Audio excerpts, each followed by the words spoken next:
ಮಾಡುವ ಸಲುವಾಗಿ ಅನಧಿಗತ ಎನ್ನುವಂತಹ ವಿಶೇಷವನ್ನು ಹೇಳಿದ್ದು.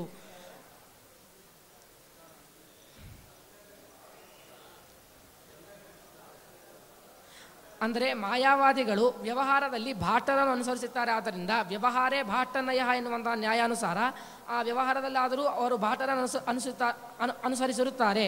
ಆದ್ದರಿಂದ ನೀವು ಏನು ಪ್ರಮಾಣ ಲಕ್ಷ್ಯವನ್ನು ಹೇಳಿದ್ದೀರಿ ಅದು ಅಧಿಗತವಾದಂಥ ಅರ್ಥವನ್ನೇ ಸ್ವೀಕರಿಸಿದ ಹೊರತಾಗಿ ಅನಧಿಗತವಾದಂಥ ಅರ್ಥವನ್ನು ಸ್ವೀಕರಿಸೋದಲ್ಲ. ಆದ್ದರಿಂದ ಪ್ರಮಾಣ ಲಕ್ಷಣ ಎನ್ನುವಂಥದ್ದು ನಿಮ್ಮ ಶಾಸ್ತ್ರಕ್ಕಿಲ್ಲ. ಆದ್ದರಿಂದ ನಿಮ್ಮ ಶಾಸ್ತ್ರವು ಅಪ್ರಮಾಣ ಆಯಿತು. ಆದ್ದರಿಂದ ಅಪ್ರಮಾಣ ರೂಪದೋಷವು ನಿಮ್ಮ ಶಾಸ್ತ್ರಕ್ಕೆ ಇದೆ ಎಂಬುದಾಗಿ ಹೇಳ್ತಾ ನನ್ನ ಎರಡು ಅನುವಾದಗಳನ್ನು ಮುಗಿಸಿದ್ದೇನೆ.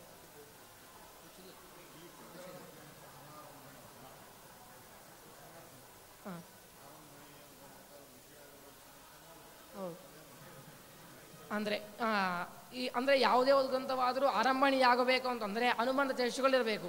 ಪ್ರಕೃತ ಈ ಗ್ರಂಥಕ್ಕೆ ಅನುಬಂಧ ಚೇಷ್ಟೆಗಳಿಲ್ಲ ಎಂಬುದಾಗಿ ಪ್ರಶ್ನೆ ಬಂದರೆ ಅದಕ್ಕೆ ಅನುಬಂಧ ಚೇಷ್ಟೆಗಳನ್ನು ನೋಡಿಸ್ತಾ ಇದ್ದರೆ ಟೀಕಾಚಾರ್ಯರು ವಿವಿಧ ಸಾಂಸಾರಿಕ ದುಃಖ ದರ್ಶನ ಎನ್ನುವಂತಹ ವಾಕ್ಯದಿಂದ ಮೊದಲಿಗೆ ಈ ಶಾಸ್ತ್ರಕ್ಕೆ ಯಾರು ಅಧಿಕಾರಿ ಅಂತಂದರೆ ಅನೇಕ ವಿಧ ಬ್ರಹ್ಮಮೀಮಾಂಸಾ ಶಾಸ್ತ್ರ ಮೊದಲಿಗೆ ಈ ಶಾಸ್ತ್ರಕ್ಕೆ ಯಾರು ಅಧಿಕಾರಿ ಅಂತಂದರೆ ಅನೇಕ ವಿಧವಾದಂತಹ ದುಃಖದ ದರ್ಶನಗಳನ್ನು ಹೊಂದಿರಬೇಕು. ಅವನಿಗೆ ವೈರಾಗ್ಯ ಎನ್ನುವಂಥದ್ದು ಬರಬೇಕು. ಆ ವೈರಾಗ್ಯ ಬಂದ ನಂತರ ಅವನಿಗೆ ಶಮದಮಾದಿ ಮತಃ, ಶಮ ಅಂದರೆ ಭಗವಾನ್ ನಿಷ್ಠತಾ ಬುದ್ಧಿ, ದಮ ಅಂದರೆ ಇಂದ್ರಿಯ ನಿಗ್ರಹ ಮತ್ತು ತಿತಿಕ್ಷಾ ಉಪರಿತ ಇವುಗಳೆನ್ನುವಂಥದ್ದು ಅವನಿಗೆ ಆಗ್ತದೆ ಅಂತ ಅವನು ಮೋಕ್ಷವನ್ನು ಬಯಸಬೇಕೆಂಬುದಾಗ ಅನಿಸುತ್ತದೆ. ಅಂತಹ ಮೋಕ್ಷವನ್ನು ಬಯಸುವವನೇ ಶಾಸ್ತ್ರಕ್ಕೆ ಅಧಿಕಾರಿ. ಆ ದುಃಖ ನಿವೃತ್ತಿಯಾಗುವ ಮೂಲಕ ಪರಮಾನಂದ ಅವಾಪ್ತಿ ಎನ್ನುವಂಥದ್ದು ಆಗ್ತದೆ. ಆವಾಗ ಪರಮಾತ್ಮನ ಜ್ಞಾನವನ್ನು ಪಡೆಯಬೇಕು.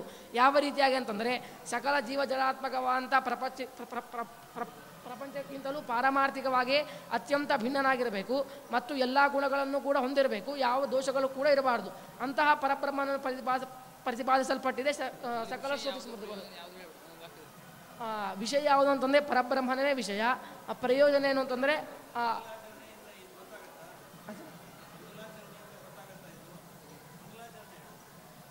ನರಸಿಂಹ ಅಖಿಲಾಜ್ಞಾನ ಮತಧ್ವಾಂತ ದಿವಾಕರ ಜಯತ್ಯಮೃತ ಸಜ್ಞಾನ ಸುಖಶಕ್ತಿ ಪಯೋನಿಧಿ.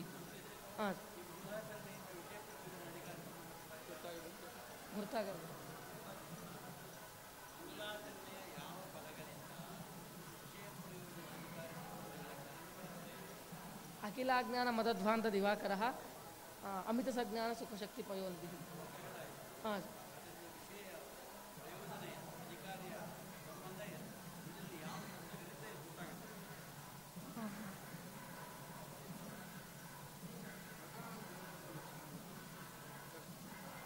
ಶಾಸ್ತ್ರೈಕದೇಶ ಸಂಬಂಧೋ ಶಾಸ್ತ್ರ ಕಾರ್ಯಾಂತರೇ ಸ್ಥಿತಂ ಆಹು ಪ್ರಕರಣಂ ನಾಮ ಗ್ರಂಥವೇದೋ ವಿಪಶ್ಚಿತಃ.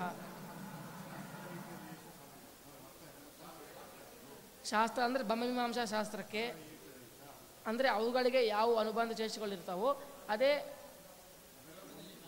ಅದರ ಒಂದು ಭಾಗ, ಒಂದು ಅಧಿಕರಣ. ಅದರಲ್ಲಿ ಬ್ರಹ್ಮಮೀಮಾಂಸಾ ಶಾಸ್ತ್ರಕ್ಕೆ ಯಾವುದು ಅನುಬಂಧ ಚೇಷ್ಟೆಗಳಿರ್ತಾವೋ ಅದೇ ಅನುಬಂಧ ಚೇಷ್ಟೆಗಳು ಕೂಡ ಪ್ರಕರಣ ಗ್ರಂಥಕ್ಕೆ ಇರ್ತವೆ.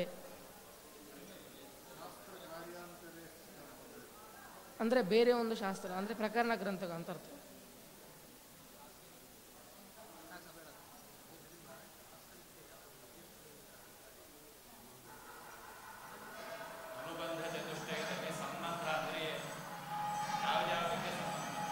ಅಧಿಕಾರಿಗೂ ವಿಷಯಕ್ಕೂ ಜ್ಞಾಪಕ ಭಾವ ಸಂಬಂಧ.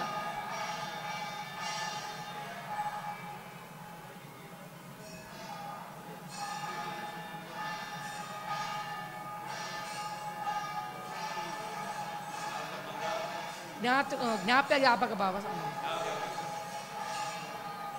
ಅಧಿಕಾರು ಮತ್ತು ವಿಷಯಕ್ಕೂ ಅಧಿಕಾರಿಗೂ ಮತ್ತು ವಿಷಯಕ್ಕೂ ಪ್ರಯೋಜಕ ಭಾವ ಸಂಬಂಧ ಇದೆ. ಜ್ಞಾತೃಜ್ಞೇಯ ಭಾವ ಸಂಬಂಧ ಅಧಿಕಾರಿ ಮತ್ತು ವಿಷಯಕ್ಕೂ. ಅಧಿಕಾರು ಮತ್ತು ಪ್ರಯೋಜನಕ್ಕೂ ಜ್ಞಾಪಕ ಭಾವ ಪ್ರಯೋಜಕ ಭಾವ ಸಂಬಂಧ ಇದೆ. ಅಧಿಕಾರಿಗೂ ಮತ್ತು ಪ್ರಯೋಜನಕ್ಕೂ.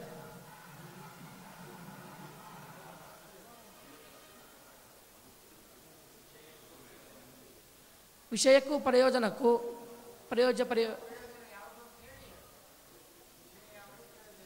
ವಿಷಯ ಪರಬ್ರಹ್ಮನೇ ವಿಷಯ, ಪ್ರಯೋಜನ ಮೋಕ್ಷವೇ ಪ್ರಯೋಜನ. ಪ್ರಯೋಜಕ ಭಾವ ಸಂಬಂಧ ಇದೆ. ಅವಸ್ಥಿತಾರ್ಥ ಅವಗತಿ ಸಾಧನತ್ವ ಎಂಬುದಾಗಿ ನಮಗೆ ಲಕ್ಷಣ ಅಂತ ಸಿಗುತ್ತದೆ. ಅಲ್ಲದೆ ನಾವು ಅವಗತಿತ್ವಂ ಅಂತ ಅಷ್ಟೇ ಹೇಳ್ತೀವಿ, ಅವಗತಿ ಸಾಧನತ್ವ ಎಂಬುದಾಗಿ ಲಕ್ಷಣ ಹೇಳಲ್ಲ. ಕಿಂತು ಅವಗತಿತ್ವಂ ಅಂತ ಅಷ್ಟೇ ಹೇಳ್ತೀವಿ ಅಂತಂದರೆ ಆ ರೀತಿಯಾಗಿ ಹೇಳಿಬಿಟ್ರೆ ಅಸಂಭವ ರೂಪ ದೋಷ ಬರ್ತದೆ. ಯಾಕೆ ಅಂತಂದರೆ ಇಂದ್ರಿಯಾದಿಗಳೇನಾಗಿವೆ ಅವಗತಿ ಆಗಿಲ್ಲ, ಕಿಂತು ಅವಗತಿ ಸಾಧನವಾಗಿದೆ. ಆದ್ದರಿಂದ ಅವಗತಿ ಸಾಧನತ್ವ ಎಂಬುದಾಗಿ ಲಕ್ಷಣವನ್ನು ಹೇಳ್ತೀವಿ. ಇನ್ನು ನಾವು ಅವಗತಿ ಸಾಧನತ್ವವನ್ನು ಬಿಟ್ಟು ಕೇವಲ ಅನಧಿಗತ ಯಥಾವಸ್ಥಿತಾರ್ಥತ್ವಂ ಅಂತ ಇಷ್ಟೇ ಲಕ್ಷಣವನ್ನು ಹೇಳಿಬಿಟ್ರೆ ಸ್ಮೃತಿಗೆ ಕಾರಣವಾದಂತಹ ಅಂದರೆ ಸ್ಮೃತ್ಯಾದಿ ವಿಧಾಸಾರ್ಥಂ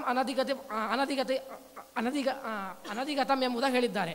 ಅಂದರೆ ಸ್ಮೃತ್ಯಾದಿ ಎಂಬುದಾಗಿ ಹೇಳಿದ್ದಾರೆ. ಅಲ್ಲಿ ಆದಿಪದೇನ ಕಾರಣ ಎಂಬುದಾಗಿ ಅರ್ಥವನ್ನು ಇಟ್ಟುಕೊಳ್ಬೇಕು. ಸ್ಮೃತಿಗೆ ಕಾರಣವಾದಂತಹ ಸಂಸ್ಕಾರದಲ್ಲಿ ಅತಿ ವ್ಯಾಪ್ತಿ ಬರ್ತದೆ. ಸಂಸ್ಕಾರವಾದರೆ ಏನಾಗಿದೆ, ಅನಧಿಗತ ಯಥಾವಸ್ಥಿತಾರ್ಥ ಅರ್ಥವುಳ್ಳದಾಗಿದ್ದರೂ ಕೂಡ ಅವಗತಿ ಸಾಧನವಾಗಿಲ್ಲ. ಆದ್ದರಿಂದ ಅವಗತಿ ಸಾಧನತ್ವ ಎನ್ನುವಂತಹದ್ದು ಸಂಸ್ಕಾರದಲ್ಲಿ ಬದಲಾದ್ದರಿಂದ ಅತಿ ವ್ಯಾಪ್ತಿ. ಆದ್ದರಿಂದ ನಾವೆಂದುಕೊಳ್ಬೇಕು ಅವಗತಿ ಸಾಧನತ್ವ ಎಂಬುದಾಗಿ ಲಕ್ಷಣವನ್ನು ಹೇಳಬೇಕು. ಹೇಳಿದಾಗ ಅತಿ ವ್ಯಾಪ್ತಿ ಬರೋದಿಲ್ಲ.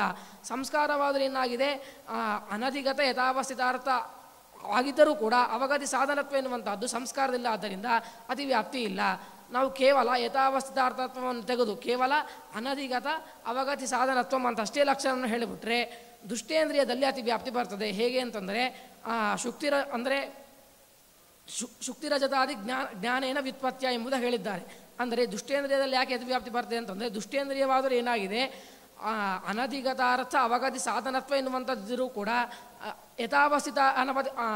ಯಥಾವಸ್ಥಿತಾರ್ಥ ಅವಗತಿ ಸಾಧನತ್ವ ಎನ್ನುವಂಥದ್ದು ದುಷ್ಟೇಂದ್ರದಿಲ್ಲ. ಆದ್ದರಿಂದ ಅತಿ ವ್ಯಾಪ್ತಿ ಇಲ್ಲ. ಯಾಕೆ ಅಂತಂದರೆ ಶುಕ್ತಿಕಾಯಾಮ್ ಇದಂ ಜಡತೆ ಎನ್ನುವಂತಹ ಜ್ಞಾನವಿದೆ. ಆ ಜ್ಞಾನದಿಂದಾಗಿ ಇದಂ ಬ್ರಜ ಎನ್ನುವಂತಹ ಜ್ಞಾನವೇನಾಗಿದೆ, ಯಥಾವಸ್ಥಿತ ಅರ್ಥವಾದದ್ದಲ್ಲ, ಕಿಂತು ಯಥಾವಸ್ಥಿತ ಅರ್ಥವಲ್ಲ. ಆದ್ದರಿಂದ ಅತಿ ವ್ಯಾಪ್ತಿ ಇಲ್ಲ.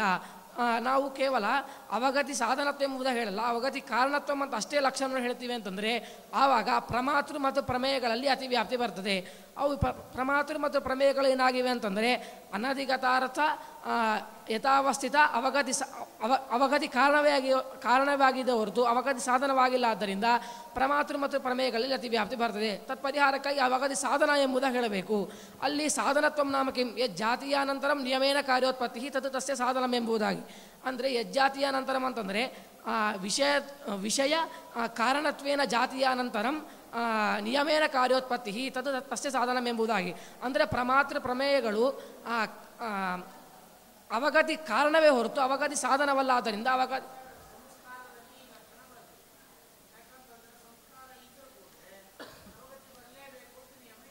ಅಂದರೆ ಯತ್ರ ಯತ್ರ ವನ್ಯಭಾವ ಅಸ್ತಿ ತತ್ರ ತತ್ರ ಧೂಮಾಭಾವ ಎಂಬುದಾಗಿ. ಹೇವಂಚ ಈ ತರ್ಕಕ್ಕೆ ಆಪಾದಕಸ್ಯ ಆಪಾದ್ಯನ ವ್ಯಾಪ್ತಿ ಅನ್ನುವಂಥ ಒಂದಂಗವನ್ನು ತೋರಿಸಿದಂಗೆ ಆಯಿತು. ಇನ್ನು ಪ್ರತಿತರ್ಕೇಣ ಅಪ್ರತಿಘಾತ ಅಂತಂದರೆ ಈ ತರ್ಕಕ್ಕೆ ಯದಿ ಪರ್ವತ ನಿರಗ್ನಿಕಾ ಸ್ಯಾತ್ ತರಿ ನಿರ್ಧೂಮ ಸ್ಯಾತ್ ಎನ್ನುವಂಥ ತರ್ಕಕ್ಕೆ ಪ್ರತಿತರ್ಕೇಣ ಪ್ರತಿಘಾತ ಇಲ್ಲ. ಹಾಗಾಗಿ ಪ್ರತಿತರ್ಕೇಣ ಅಪ್ರತಿಘಾತವಾಗಿದೆ. ಇನ್ನು ಆಪಾದ್ಯ ಅನಿಷ್ಟತ್ವಂ ಅಂತಂದರೆ ಇವಾಗ ಆಪಾದ್ಯವು ಅನಿಷ್ಟವಾಗಿದೆ. ಯಾಕೆ ಅಂತಂದರೆ ಇವಾಗ ಅವನು ಪರನ್ ಏನಂತ ಹೇಳಿದ್ದಾರೆ, ಧೂಮಃ ಅಸ್ತು ಅಂತ ಹೇಳಿದ್ದಾರೆ. ನಾವು ಧೂಮಾಭಾವನ ಆಪಾದನೆ ಮಾಡ್ತಾ ಇದ್ದೀವಿ. ಹಾಗಾಗಿ ಈ ಆಪಾದ್ಯವಾದಂಥ ಧೂಮಾಭಾವನಿಗೆ ಅನಿಷ್ಟವಾಗಿದೆ. ಇನ್ನು ಆಪಾದ್ಯಸ್ಯ ವಿಪರ್ಯ ಪರ್ಯವಸಾನಂ ಅಂತಂದರೆ ಇವಾಗ ಆಪಾದ್ಯವಾದಂಥದ್ದು ಧೂಮಾಭಾವ, ಅದನ್ನು ಧೂಮಾಭಾವದಲ್ಲಿ ಪರ್ಯವಸಾನ ಮಾಡಬೇಕು.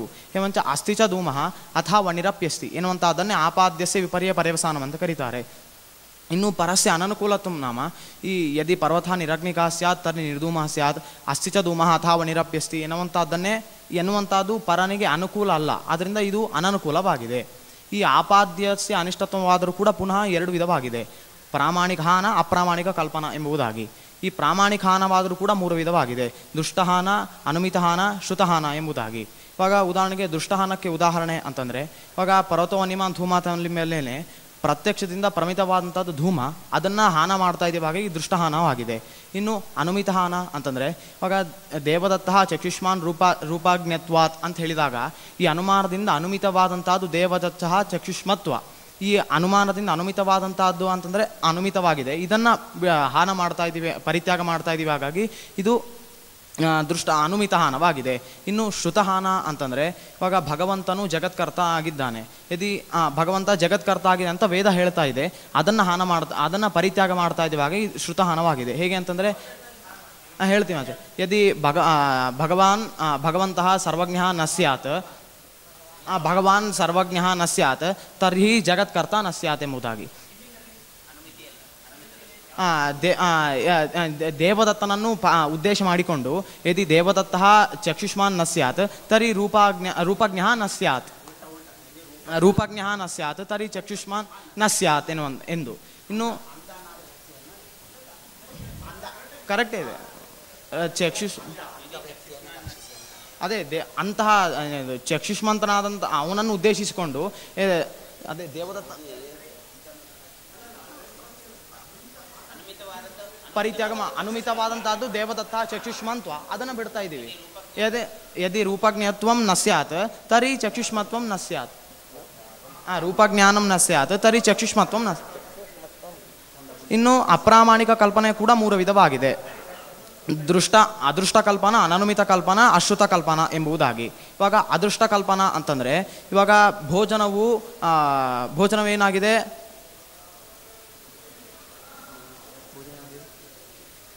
ಭೋಜನ ಏನಾಗಿದೆ ತೃಪ್ತಿ ಹೇತುವಾಗಿದೆ.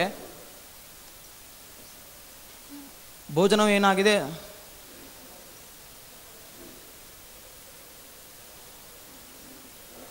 ಭೋಜನ ಆಗಿದೆ, ಅದು ಪ್ರತ್ಯಕ್ಷದಿಂದ ದೃಷ್ಟ ಆಗಿದೆ. ಅದನ್ನ ನಾವು ಹಾನ ಮಾಡ್ತಾ ಇದೀವಿ. ಹೇಗೆ ಅಂದ್ರೆ ಯದಿ ಭೋಜನಂ ತೃಪ್ತಿ ಹೇತು ನ ಸ್ಯಾತ್ ಮಮ ಅಪಿ ತೃಪ್ತಿ ಹೇತು ನ ಸ್ಯಾತ್ ಎಂಬುದಾಗಿ. ಪ್ರತ್ಯಕ್ಷ ಸಿದ್ಧ ಅನುಭವ ಸಿದ್ಧವಾಗಿದೆ.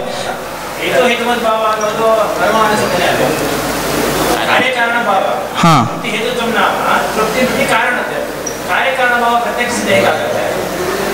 ಅನುಭವ ವೇದ್ಯವಾಗ್ತಾ ಇದೆ.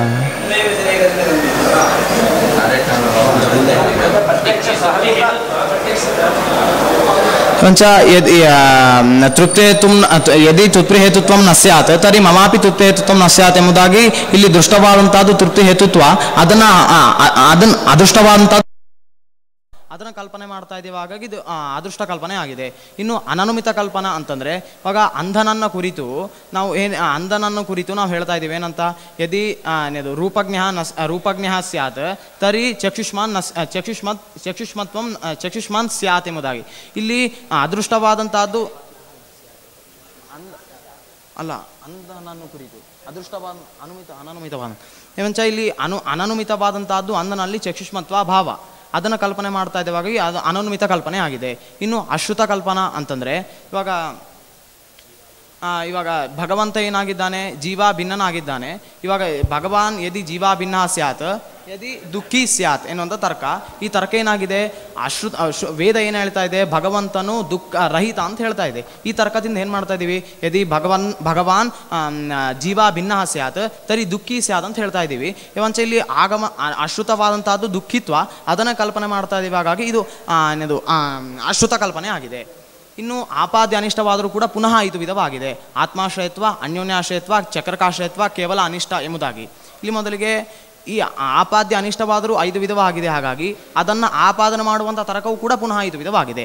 ಮೊದಲಿಗೆ ಆತ್ಮಾಶ್ರಯತ್ವ ನಾಮ ತಸ್ಯೇವ ಉತ್ಪತ್ತಿ ಜ್ಞಪ್ತ್ಯರ್ಥಂ ತದುತ್ಪತ್ತಿ ಜ್ಞಪ್ತ್ಯಪೇಕ್ಷಾಂಗೀಕಾರೆ ಸ್ವಾಪೇಕ್ಷೆಯ ಪೂರ್ವಾಯಿತ್ವಂ ಆಪಾದ್ಯಂ ಅಂತಂದರೆ ಆತ್ಮಾಶ್ರಯತ್ವಂ ಆಪಾದ್ಯಂ ಅಂದರೆ ಇವಾಗ ಈ ಒಂದು ಪದಾರ್ಥದ ಉತ್ಪತ್ತಿಗೆ ಆ ಪದಾರ್ಥದೇ ಕಾರಣ ಅಂತ ಹೇಳಿದರೆ ಆ ಪದಾರ್ಥವು ಪೂರ್ವಭಾವಿ ಆಗಿರಬೇಕಾಗತ್ತೆ. ಹಾಗಾಗಿ ಆತ್ಮಾಶ್ರಯತ್ವ ಬರುತ್ತೆ.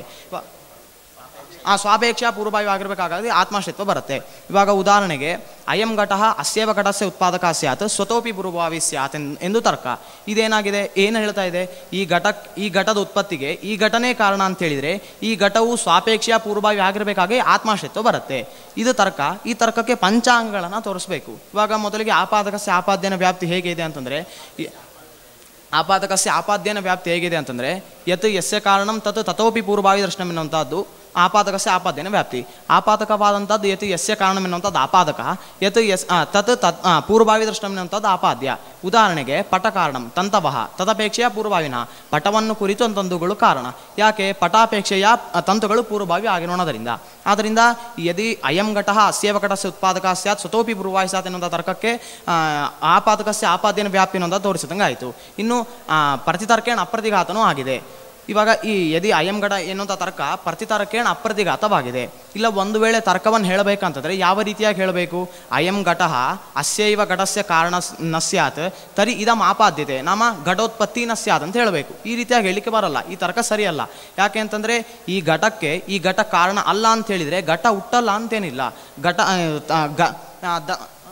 ದಂಡಾಪೇಕ್ಷೆಯ ಘಟ ಹುಟ್ಟತ್ತೆ. ಹಾಗಾಗಿ ಇದು ಈ ತರ್ಕ ಸರಿಯಲ್ಲ. ಆದ್ದರಿಂದ ಈ ಅಯಂ ಘಟ ಅಸ್ಯೇವ ಘಟ ಸುತ್ಪಾದಕ ಸ್ಯಾತ್ ಸ್ವತೋಪಿ ಪೂರ್ವಭಾವಿ ಸ್ಯಾತ್ ಎನ್ನುವಂಥ ತರ್ಕಕ್ಕೆ ಪ್ರತಿತರ್ಕ ಇಲ್ಲ. ಹಾಗಾಗಿ ಪ್ರತಿತರ್ಕೇಣ ಅಪ್ರತಿಘಾತವಾಗಿದೆ.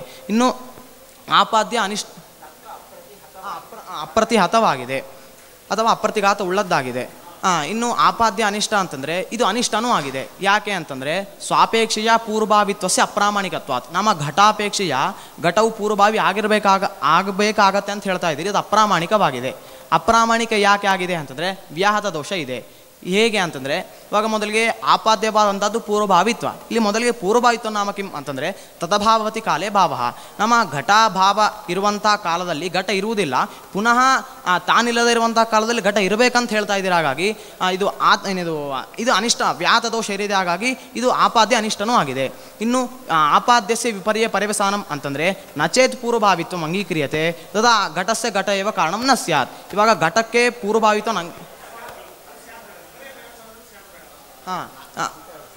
ಸ್ಯಾತ್ ನ ಭವತಿ ನ ಕಾರಣಂ. ಅಂದರೆ ಘಟಕ್ಕೆ ಪೂರ್ವಭಾವಿತ ಅಂಗೀಕಾರ ಮಾಡದೆ ಹೋದರೆ ಆ ಘಟವು ಮಾಡೋದಿಲ್ಲ. ಹಾಗಾಗಿ ಆ ಘಟವು ಕಾರಣ ಅಲ್ಲ. ಏವಂಚ ಇಷ್ಟ ಆತ್ಮಾಶ್ರಯ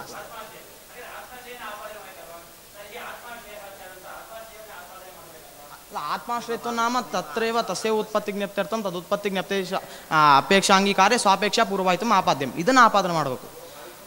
ಆಪಾದ್ಯಂ ಆಪಾಶ್ರಯತ್ವ. ಇನ್ನು ಇದು ಪರಸ್ಯ ಅನನುಕೂಲನೂ ಆಗಿದೆ. ಏವಂಚ ಏನು ಆಪಾದನೆ ಮಾಡಿದ್ದೇವೆ ನಾವು? ಈ ಘಟಕ್ಕೆ ಘಟವು ಪೂರ್ವಭಾವಿ ಆಗಿಲ್ಲ, ಹಾಗಾಗಿ ಸ್ವಾಪೇಕ್ಷೆ ಅದು ಕಾರಣ ಅಲ್ಲ ಅಂತ ಹೇಳಿದ್ದೇವೆ. ಇದನ್ನು ಕುರಿತು ಅವನು ಆಪಾದನೆ ಮಾಡ್ಲಿಕ್ಕೆ ಬರಲ್ಲ, ಹಾಗಾಗಿ ಇದು ಆಪಾದ್ಯ ಅನಿಷ್ಟನೂ ಆಗಿದೆ. ಏವಂಚ ಇದು ಪರಸ್ಯ ಅನನುಕೂಲನೂ ಆಗಿದೆ. ಏವಂಚ ಆತ್ಮಾಶ್ರಯತ್ವಕ್ಕೆ 5 ಅಂಗಗಳನ್ನು ತೋರಿಸಿದಂಗೆ ಆಯಿತು. ಏವಂಚ ತರ್ಕಕ್ಕೆ ಎಷ್ಟು ಅಂಗಗಳು ಅಂದರೆ ಆಪಾದಕಸ್ಯ ಆಪಾದ್ಯನ ವ್ಯಾಪ್ತಿ, ಪ್ರತಿತರ್ಕೇಣ ಅಪ್ರತಿಘಾತಃ, ಆಪಾದ್ಯಸ್ಯ ಅನಿಷ್ಟತ್ವಂ, ಆಪಾದ್ಯಸ್ಯ ವಿಪರ್ಯ ಪರ್ಯವಸಾನಂ, ಪರಸ್ಯ ಅನನುಕೂಲತ್ವಂ ಎಂಬುದಾಗಿ. ಆಚಾರ ಹೇಳ್ತೀನಿ ಆಚಾರ್ಯ. ಸಾಧನಾನುಮಾನ ಅಂದರೆ ಧೂಮ ಪ್ರಮಿತಿ ಅಗ್ನಿ ಪರಿಮಿತಿ ಸಾಧನಂ. ಅಂದರೆ ಧೂಮ ಜ್ಞಾನವನ್ನು ಕುರಿತು ವನ್ಯ ಜ್ಞಾನವನ್ನು ಸಾಧನೆ ಮಾಡ್ತಾ ಇದ್ದೀವಿ. ಹಾಗಾಗಿ ಪರ್ವತ ವನ್ಯಮಾನ್ ಧೂಮಾತ್ ಎನ್ನುವಂಥ ಅನುಮಾನದ ಆಕಾರ ಪರ್ವತ ವನ್ಯಮಾನ್ ಧೂಮಾತ್ ಇದು ಸಾಧನಾನುಮಾನ. ದೂಷಣಾನುಮಾನ ಅಂತಂದರೆ ಇವಾಗ ವನ್ಹಿ ಅನುಷ್ಣ ಪದಾರ್ಥತ್ವ ಇದೆ. ಇದು ಪದಾರ್ಥತ್ವ ರೂಪ. ದೂಷಣಾನುಮಾನ 2 ವಿಧ: ದುಷ್ಟ ಪ್ರಮಿತಿ ಸಾಧನ, ತರ್ಕ ಎಂಬುದಾಗಿ. ಇಲ್ಲಿ ದುಷ್ಟ ಪ್ರಮಿತಿ ಸಾಧನ ದುಷ್ಟಿ ಪ್ರಮಿತಿ ಸಾಧನ ಅಂತಂದ್ರೆ ಇದೆ ದುಷ್ಟಿ ಪ್ರಮಿತಿ ಸಾಧನ. ದೋಷ ವಿಶಿಷ್ಟ. ದುಷ್ಟ ಅಂದ್ರೆ ದೋಷ ವಿಶಿಷ್ಟ. ದುಷ್ಟಿ ಅಂದ್ರೆ ದೋಷ ಉಳ್ಳ ದೋಷ.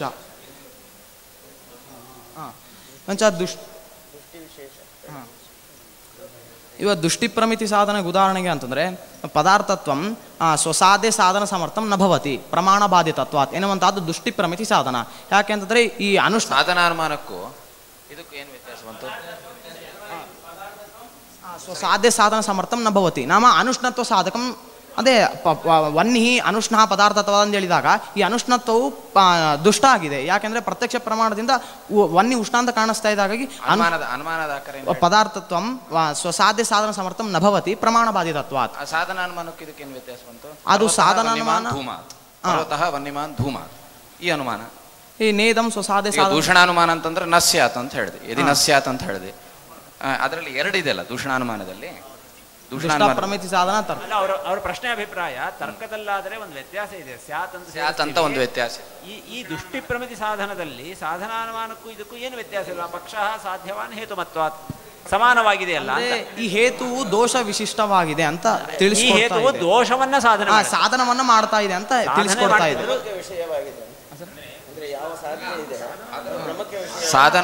ಸಾಧನಾನುಮಾನ ಅಂದ್ರೆ ಸಾಧ್ಯವನ್ನ ಯಾವ್ದಾದ್ರು ಒಂದು ಸಾಧನೆ ಮಾಡೋದು, ಸಾಧ್ಯವನ್ನ ಸಾಧನೆ ಮಾಡುವ ಪ್ರಮಾಕ್ಯ ವಿಷಯವಾಗಿದೆ. ವನ್ನಿ ವಾದದಲ್ಲಿ ಸ್ವಪಕ್ಷ ಸಾಧನ ಪರಪಕ್ಷ ನಿರಾಕರಣ. ಇದು ಪರಪಕ್ಷ ನಿರಾಕರಣ ಮಾಡ್ತಾ ಇದೆ ಅನ್ನೋ ಅರ್ಥದಲ್ಲಿ ಇದು ದೂಷಣ.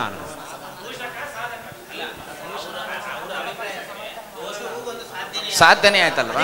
ಅದಕ್ಕೆ ನೀವು ಪರ್ಯವಸಾನ ಏನಾದ್ರೂ ಮಾಡಿ ಅದಕ್ಕೆ ಹೇಳಿದಲ್ಲ, ಸಾಧಕತ್ವಂ ದೂಷಕತ್ವಂ ಅನ್ನೋದು 2 ಬೇರೆ ಬೇರೆ, ಅಂದ್ರೆ ಅಸಂಕೀರ್ಣವಾದಂತಹ 2 ಉದ್ದೇಶ. ಅಂದ್ರೆ ದುಷ್ಟಿ ಪ್ರಮಿತಿ ಸಾಧನ.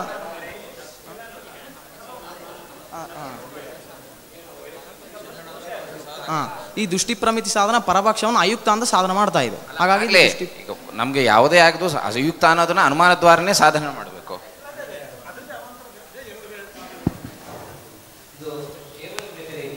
ಹಾಂ ಸರ್ ಹಾಂ ವ್ಯತಿರೇಕ ವ್ಯಾಪ್ತಿ ಹಾಂ ಹೌದಾ ಸರ್ ಹೇಳ್ತೀನಿ ಸರ್. ಅಂದರೆ ನೈಯಾಯಿಕಾದಿಗಳು ಅನುಮಾನ ವ್ಯಾಪ್ತಿ ಆದರೂ ಎರಡು ವಿಧ ಅಂತ ಹೇಳ್ತಾರೆ. ಅನ್ವಯ ವ್ಯಾಪ್ತಿ, ವ್ಯತಿರೇಕ ವ್ಯಾಪ್ತಿ, ಅನ್ವಯ ವ್ಯಾಪ್ತಿ, ವ್ಯತಿರೇಕ ವ್ಯಾಪ್ತಿ ಎಂಬುದಾಗಿ ಎರಡು ವಿಧ ಅಂತ ಹೇಳ್ತಾರೆ. ಈ ವ್ಯತಿರೇಕ ವ್ಯಾಪ್ತಿ ಉಪಯೋಗ ಇಲ್ಲ ಅಂತ ಹೇಳ್ತೇವೆ. ಯಾಕೆ ಅಂತಂದರೆ ಇವಾಗ ಅವ್ರೇನು ಹೇಳ್ತಾರೆ, ಜೀವಚರೀರ ಜಾತಂ ಸಾತ್ಮಕ ಪ್ರಾಣಾದಿಮತ್ವಾತ್ ಅಂತ ಹೇಳಿದಾಗ ಇಲ್ಲಿ ಅನ್ವಯ ವ್ಯಾಪ್ತಿಯನ್ನು ತೋರಿಸಲಿಕ್ಕೆ ಬರುವುದಿಲ್ಲ. ಯಾಕೆ? ಎಲ್ಲ ಪಕ್ಷಗಳಾಗಿವೆ. ಆದ್ದರಿಂದ ಯತ್ರ ಯತ್ರ ಸಾತ್ಮಕತ್ವಾಭಾವ ತತ್ರ ತತ್ರ ಪ್ರಾಣಾದಿಮತ್ವಾಭಾವ ಅಂತ ವ್ಯತಿರೇಕ ವ್ಯಾಪ್ತಿ ಯಥಾ ಘಟವತ್ತು ಅಂತ ವ್ಯತಿರೇಕ ವ್ಯಾಪ್ತಿ ಗಣಸ್ಥಳ ದೃಷ್ಟಾಂತ ಇದೆ. ಹಾಗಾಗಿ ವ್ಯತಿರೇಕ ವ್ಯಾಪ್ತಿಯನ್ನು ಹೇಳಬೇಕಂತ ಹೇಳ್ತಾರೆ. ಈ ರೀತಿಯಾಗಿ ಹೇಳಲಿಕ್ಕೆ ಬರಲ್ಲ. ಯಾಕೆ ಅಂತಂದರೆ ಭಾವೇನ ಭಾವ ಸಾಧನೆ ಅಭಾವಸ್ಯ ಅಭಾವೇನ ವ್ಯಾಪ್ತಿ ಅನುಪಯುಜ್ಯತೆ. ಅಂದರೆ ಭಾವವನ್ನು ಸಾಧನೆ ಮಾಡುವ ಭಾವದಿಂದ ಭಾವ ಪದಾರ್ಥವನ್ನು ಸಾಧನೆ ಮಾಡುವಂಥ ಅನುಮಾನದಲ್ಲಿ ಭಾವ ಪದಾರ್ಥಕ್ಕೆ ಅಭಾವ ಪದಾರ್ಥದಿಂದ ವ್ಯಾಪ್ತಿ ಅನ್ನುವಂಥದ್ದು ಉಪಯೋಗಕ್ಕೆ ಬರುವುದಿಲ್ಲ. ಅಭಾವ ಪದಾರ್ಥಕ್ಕೆ ಅಭಾವ ಪದಾರ್ಥದಿಂದ ಇರುವಂತಹ ವ್ಯಾಪ್ತಿ ಉಪಯೋಗಕ್ಕೆ ಬರುವುದಿಲ್ಲ. ಇವಾಗ ಜೀವಚರ್ಯ ಜಾತಂ ಸಾತ್ಮಕಂ ಪ್ರಾಣಾದಿಮತ್ವ ಎಂದಿದಾಗ ಇಲ್ಲಿ ಪ್ರಾಣಾದಿಮತ್ವ ಸಾತ್ಮಕತ್ವ ಎನ್ನುವುದು ಅದು ಭಾವ ಪದಾರ್ಥ. ಈ ಭಾವ ಪದಾರ್ಥವನ್ನು ಸಾಧನೆ ಮಾಡುವಂತಹ ಅನುಮಾನದಲ್ಲಿ ಅಭಾವ ಪದಾರ್ಥದ ವ್ಯಾಪ್ತಿ ಅನ್ನೋದು ಅದು ಉಪಯೋಗಕ್ಕೆ ಬರುವುದಿಲ್ಲ. ಇನ್ನು ವ್ಯಾಪ್ತಿ ಪಕ್ಷಧರ್ಮತೆಯೋ ವೈದಿಕರಣ ಮಿಚೆ ವಂಸತಿ ಸ್ಯಾತ್. ಅಂದರೆ ನೀವು ಎತ್ರ ಸಾತ್ಮಕತ್ವಾಭಾವ ತತ್ರ ತತ್ರ ಪ್ರಾಣಾದಿಮತ್ವಾಭಾವ ಅಂತ ಈ ರೀತಿಯಾಗಿ ವ್ಯತಿರೇಕ ವ್ಯಾಪ್ತಿಯನ್ನು ಹೇಳಿದರೆ ವೈಯಧಿಕರಣೆ ವಿರುದ್ಧ ಪಕ್ಷಧರ್ಮತ ಮತ್ತು ವ್ಯಾಪ್ತಿಗಳಿಗೆ ವೈಯಧಿಕರಣೆ ದೋಷ ಬರುತ್ತೆ. ಹೇಗೆ ಅಂತಂದರೆ ಎತ್ರ ಸಾತ್ಮಕತ್ವಾಭಾವ ತತ್ರ ತತ್ರ ಪ್ರಾಣಾದಿಮತ್ವಾಭಾವ, ಇಲ್ಲಿ ವ್ಯಾಪ್ತಿಮತ್ತಾದಂಥದ್ದು ಸಾತ್ಮಕತ್ವಾಭಾವ. ಇನ್ನು ಪಕ್ಷಧರ್ಮತ ಎಲ್ಲಿದೆ? ಸಾತ್ಮಕತ್ವದಲ್ಲಿ ಪ್ರಾಣಾದಿಮತ್ವದಲ್ಲಿದೆ. ಏವಂಚ ಎರಡು ಇವಾಗ ಪರ್ವತವನ್ಯಮಾನ್ ಧೂಮಾತ್ ಅಂತ ಹೇಳಿದಾಗ ಎರಡು ವನ್ಯಲ್ಲಿ ಇದೆ, ಹಾಗೆ ಪ್ರಕೃತ ಧೂಮದಲ್ಲಿದೆ. ಹಾಗೆ ಇಲ್ಲಿ ಪ್ರಕೃತ ವ್ಯಾಪ್ತಿ ಸಾತ್ಮಕತ್ವ ಭಾವದಲ್ಲಿ ತೋರ್ತಾ ಇದೆ, ಪಕ್ಷಧರ್ಮತ ಪ್ರಾಣಾದಿಮತ್ವದಲ್ಲಿ ತೋರ್ತಾ ಇದೆ. ಆದ್ದರಿಂದ ವೈಯಧಿಕರಣೆ ಬಂತ, ಹಾಗಾಗಿ ವ್ಯತಿರೇಕ ವ್ಯಾಪ್ತಿ ಉಪಯೋಗ ಇಲ್ಲ. ಕಿಂತು ಯತ್ರ ಪ್ರಾಣಾದಿಮತ್ವಂ ಕಾರ್ಯ ಅಂದರೆ ಅನ್ವಯ ವ್ಯಾಪ್ತಿ ಬರುವುದಕ್ಕೆ ಇನ್ನೊಂದು ಅನುಮಾನದಿಂದ ವ್ಯತಿರೇಕ ವ್ಯಾಪ್ತಿ ಉಪಯೋಗ ಇದೆ. ಹೇಳ್ತೀನಿ ಸರ್. ಅಂದರೆ ಪ್ರಾಣಾದಿಮತ್ವಂ ಸಾತ್ಮಕತ್ವೇನ ವ್ಯಾಪ್ತಂ ತದಭಾವ ವ್ಯಾಪಂ.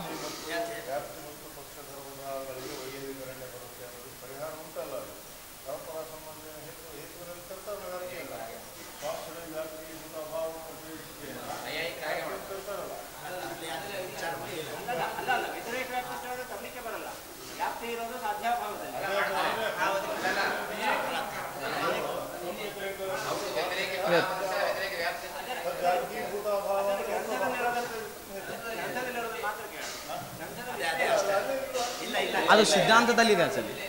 ಈ ಇದೊಂದು ಹೇಳ್ತೇನೆ. ಪ್ರಾಣಾದಿಮತ್ವಂ ಸಾತ್ಮಕತ್ವೇನ ವ್ಯಾಪ್ತಂ ತದ್ಭಾವ ವ್ಯಾಪಕೀ ಭೂತಾಭಾವ ಪ್ರತಿಯೋಗಿತ್ವಾತ್ ಯಥಾ ಧೂಮಸ್ಯ ಅಗ್ನಿ ಯಥಾ ಧೂಮವತ್ತು. ಇವಾಗ ಪರ್ವತ ವನ್ಯಮಾನ್ ಧೂಮಾತ್ ಅಂತ ಹೇಳಿದಾಗ ಧೂಮ ವನ್ನಿನ ವ್ಯಾಪ್ತವಾಗಿದೆ. ಯಾಕೆ ಅಂದರೆ ಯದಭಾವ ವ್ಯಾಪಕ ಅಭಾವ ಪ್ರತಿಯೋಗಿ ತತ್ ತೇನ ವ್ಯಾಪ್ತಂ ಎಂಬುದಾಗಿ. ಇವಾಗ ಯದ ಅಭಾವ ವ್ಯಾಪಕ ಅಂದರೆ ವನ್ಯಭಾವ ವ್ಯಾಪಕ ವನ್ಯಭಾವಕ್ಕೆ ವ್ಯಾಪಕೀಭೂತಾಭಾವ ಅಂದರೆ ಧೂಮಾಭಾವ. ಆ ಧೂಮಾಭಾವಕ್ಕೆ ಪ್ರತಿಯೋಗಿ ಆದಂಥದ್ದು ಧೂಮ, ಅದು ವನ್ನಿನ ವ್ಯಾಪ್ತವಾಗಿದೆ. ಏವಂಚ ಹಂಗೆ ಪ್ರಕೃತ ಇಲ್ಲಿ ಸಾತ್ಮಕತ್ವಾಭಾವಕ್ಕೆ ವ್ಯಾಪಕವಾದಂಥ ಭಾವ ಅಂದರೆ ಪ್ರಾಣಾದಿಮತ್ವಾಭಾವ, ಅದಕ್ಕೆ ಪ್ರತಿಯೋಗಿ ಆದಂಥದ್ದು ಪ್ರಾಣಾದಿಮತ್ವ. ಆ ಪ್ರಾಣಾದಿಮತ್ವವು ಸಾತ್ಮಕತ್ವೇನ ವ್ಯಾಪ್ತವಾಗಿದೆ. ಏವಂಚ ಎತ್ತರೇತರ ಪ್ರಾಣಾದಿಮತ್ವಂ ತತ್ರ ಸಾತ್ಮಕತ್ವ ಎಂಬುದಾಗಿ ವ್ಯಾಪ್ತಿನಿದೆ ಹೊರತು ವ್ಯತಿರೇಕ ವ್ಯಾಪ್ತಿ ಉಪಯೋಗ ಇಲ್ಲ. ಕಾರ್ಯಾನುಮಾನ, ಕಾರಣಾನುಮಾನ, ಅಕಾರ್ಯಕಾರಣಾನುಮಾನ ವ್ಯತ್ಯಾಸಗಳೇನು? ಹೇಳ್ತೀನಿ. ಕಾರ್ಯಾನುಮಾನ ಅಂತಂದರೆ ತನ್ನ ಕಾರಣವನ್ನು ಸಾಧನೆ ಮಾಡುವಂಥದ್ದು ಕಾರ್ಯಾನುಮಾನ.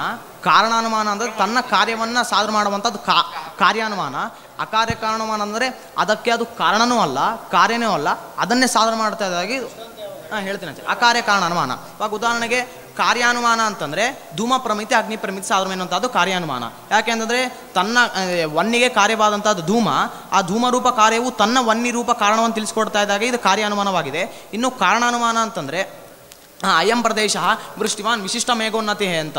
ಇಲ್ಲಿ ವೃಷ್ಟಿಮತ್ವ ಎನ್ನುವಂಥದ್ದು ಕಾರ್ಯ, ಮೇಘೋನ್ನತಿ ಎನ್ನುವಂಥದ್ದು ಕಾರಣ. ಈ ಕಾರಣಗಳು ಕಾರ್ಯವನ್ನು ತಿಳಿಸ್ಕೊಡ್ತಾ ಇದೆ, ಹಾಗಾಗಿ ಇದು ಕಾರಣಾನುಮಾನವಾಗಿದೆ. ಇನ್ನು ಅದಚ್ಚರಿ ನಾನು ಹೇಳಿದ್ನಲ್ಲ, ಅದು ತನ್ನ ಕಾರಣವನ್ನು ತಿಳಿಸ್ಕೊಡ್ತಾ ಇದೆ, ಅದು ಕಾರ್ಯಾನುಮಾನ. ತನ್ನ ಕಾರಣವನ್ನು ಕಾರಣಂತೂ ವಿಶಿಷ್ಟ ಇಯಾಂಸ್ತು ವಿಶೇಷ ಇಯಾಂಸ್ತು ವಿಷಯ ಅಂದರೆ ಕಾರ್ಯಾನುಮಾನ ಕಾರಣಾನುಮಾನಗಳಲ್ಲಿ ಒಂದು ವಿಶೇಷ ಇದೆ. ಏನು ಅಂತಂದರೆ ಕಾರ್ಯಾನುಮಾನ ತನ್ನ ಕಾರಣವನ್ನು ಮಾತ್ರ ತಿಳಿಸ್ಕೊಡ್ತಾ ಇದೆ, ಆದರೆ ಕಾರ್ಯಾನುಮಾನ ಆಗಲ್ಲ. ಎಲ್ಲ ಕಾರಣಕಲಾಪಗಳು ಸೇರಿಕೊಂಡು ಅಲ್ಲಿರೋದೇನಂದ್ರೆ ಕಾರಣಂತೂ ಸಮಗ್ರ ಕಾರಣಂತೂ ಕಾರ್ಯಂ ಅನುಮಾಪಯತಿ, ಅಂದರೆ ಎಲ್ಲ ಕಾರಣಗಳು ಸೇರಿಕೊಂಡು ವೃಷ್ಟಿಮತ್ವ ರೂಪದ ಸಾಧನವನ್ನು ಸಾಧನೆ ಮಾಡ್ತಾ ಇದೆ. ಇದೇ ಕಾರಣಾನುಮಾನ.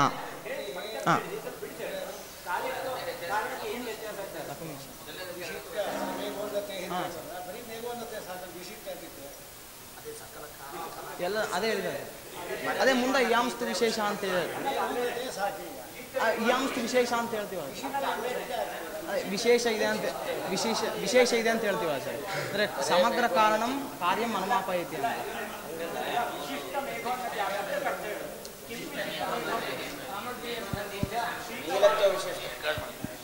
ದಯವಿಟ್ಟು ವಿದ್ವಾಂಸರಲ್ಲಿ ಪ್ರಾರ್ಥನೆ, ಪ್ರಶ್ನೆನೂ ಕೂಡ ಮೈಕಲ್ ಕೇಳ್ರಿ, ಯಾಕಂದ್ರೆ ಅಲ್ಲಿ ರೆಕಾರ್ಡ್ ಮಾಡ್ತಾ ಇದ್ದಾರೆ. ಪ್ರಶ್ನೆ ಬರಲ್ಲ, ಉತ್ತರ ಮಾತ್ರ ಗೊತ್ತಾಗ್ತಾ ಇರ್ತದೆ. ಪ್ರಶ್ನೆ ಧ್ವನಿ ಬರೋದೇ ಇಲ್ಲ. ದಯವಿಟ್ಟು ಮೈಕ್ನಲ್ಲಿ ಹೇಳಿ.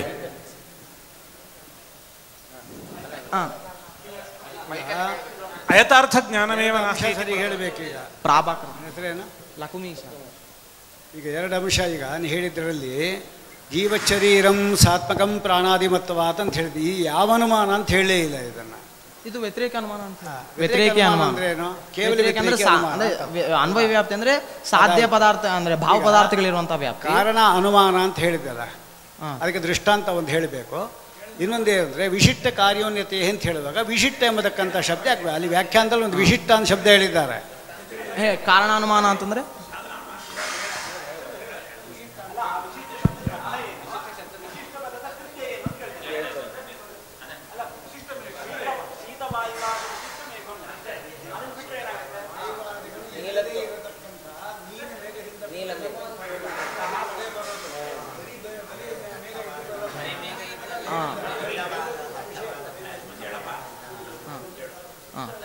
ಅರ್ಥ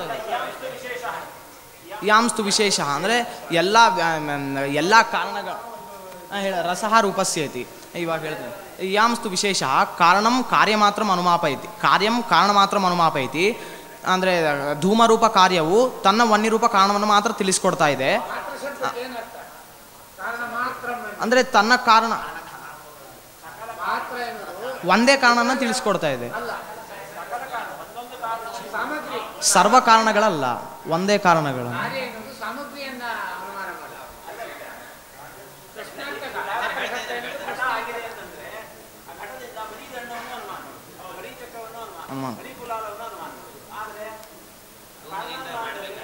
ಧೂಮದಿಂದ ಮಾಡುವಾಗ ಬರೇ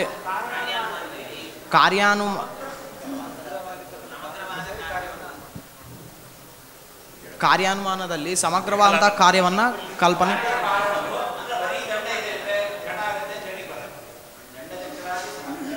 ಕಾರಣಗಳಿರಬೇಕು. ಹಂಗ ಇಲ್ಲಿ ಪ್ರಕೃತ ಇದು ಅಯಂ ಪ್ರದೇಶ ವೃಷ್ಟಿಮಾನ್ ವಿಶಿಷ್ಟ ಮೇಘೋನ್ನತಿ ಎಂಬಲ್ಲಿ ವಿಶಿಷ್ಟ ಮೇಘೋನ್ನತಿ ಎನ್ನುವಂಥ ಎಲ್ಲ ಕಲಾಪಗಳು ಸೇರಿಕೊಂಡು ವೃಷ್ಟಿಮತ್ವವನ್ನು ಸಾಧನೆ ಮಾಡ್ತಾ ಇದ್ದಾಗ ಇದು ಕಾರ್ಯಾನುಮಾನವಾಗಿದೆ. ಅಯಥಾರ್ಥ ಜ್ಞಾನಮೇವ ನಾಸ್ತಿ. ಒಂದೊಂದು ಮತವನ್ನು ಕೂಡ ಹೇಳ್ತಾ ಹೋಗಿ. ಅಯಥಾರ್ಥ ಜ್ಞಾನ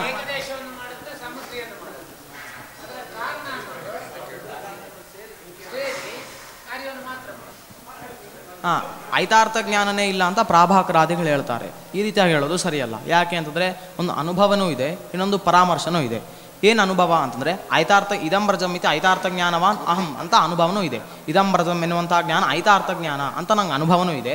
ಮತ್ತು ಏತಾವಂತಂ ಕಾಲಂ ಶುಕ್ತಿಕಾಮೈವ ರಜತತ್ವೇನ ಪ್ರತಿಪನ್ನೋಸ್ಮಿ ಅಂತ ಪರಾಮರ್ಶನೂ ಇದೆ. ಅಂತಂದರೆ ಬಾಧಜ್ಞಾನ ಬಂದ ನಂತರ ಇಷ್ಟರವರೆಗೂ ಶುಕ್ತಿಯನ್ನೇ ನಾನು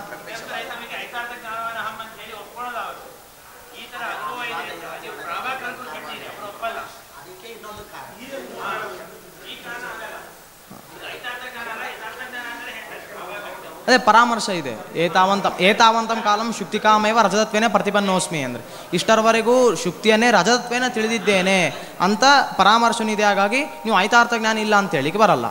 ಇನ್ನು ಇತರ ಮತಗಳು ಐತಾರ್ಥ ಜ್ಞಾನವನ್ನು ಒಪ್ಪಿದರೂ ಕೂಡ ಅದರಲ್ಲಿ ವಿಷಯವಾದಂಥ ರಜತವನ್ನು ಪ್ರತ್ಯೇಕವಾಗಿ ಒಪ್ತಾರೆ, ಅದನ್ನು ಅನುವಾದನ ಮಾಡಿ ಖಂಡನೆ ಮಾಡ್ತಾರೆ.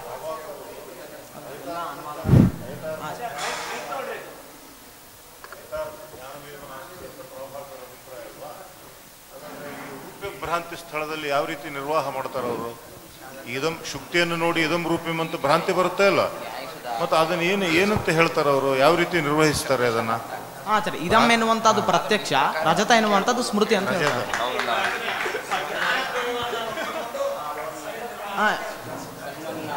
ಎರಡೂ ಜ್ಞಾನವನ್ನು ಒಪ್ಕೊಂಡು ಹೇಳ್ತಾರೆ. ಅದರಿಂದ ಐದಾರ್ಥ ಜ್ಞಾನ ದ್ವೈತಿಗಳು ಅವಯವ ನಿಯಮವನ್ನು ಒಪ್ತಾರ. ಅದನ್ನ ಭ್ರಮೆ ಅಂತ ಕರೆಯೋದು ಹೇಗೆ? ಹಾಗಾದ್ರೆ ಭ್ರಮೆ ಬರಲಿಕ್ಕೆ ಭ್ರಮೆ ಅಂತ ಕರೀತಾರೋ ಇಲ್ಲ ಅದನ್ನ? ಕರೆಯಲ್ಲ ಸರ್. ಮತ್ತೆ ಅದು ಏನು ಕರೀತಾರೆ ಅದನ್ನ? ಈ ಜ್ಞಾನವನ್ನು ಇದಂ ಎನ್ನುವಂಥದ್ದು ಪ್ರತ್ಯಕ್ಷ. ಅಲ್ಲ, ಇದಂ ರತಿಂ ಎಂಬತಕ್ಕಂಥ ಜ್ಞಾನ ಅದು ಬ್ರಹ್ಮಜ್ಞಾನವೋ ಅಥವಾ ಯಥಾರ್ಥ ಜ್ಞಾನವೋ? ಯಥಾರ್ಥ ಜ್ಞಾನ. ಯಥಾರ್ಥ. ಯಾಕೆ? ಯಾಕೆಂದ್ರೆ ಇದಂ ಎನ್ನುವಂಥದ್ದು ಶುಕ್ತಿ, ಅದು ಪ್ರತ್ಯಕ್ಷ. ಆ ರಜತ ಎನ್ನುವಂಥದ್ದು ಆಪಣಸ್ಥ ರಜತ ಸ್ಮೃತಿ ಬರ್ತಾ ಇದೆ. ಆಪಣಸ್ಥ ರಜತ ಅಂತ ಸ್ಮೃತಿ ಬರ್ತಾ ಇದೆ. ಸ್ಮೃತಿ ಬರ್ತಾ ಇದೆ. ಸ್ಮೃತಿ ಬರ್ತಾ ಇದೆ. ರಜತದ ಸ್ಮೃತಿ ಬರ್ತಾ ಇದೆ. ಹಾಗಾಗಿ ಪಂಚಾವಯವ ನಿಯಮವನ್ನು ಒಪ್ತಾರ ದ್ವೈತಿಗಳು?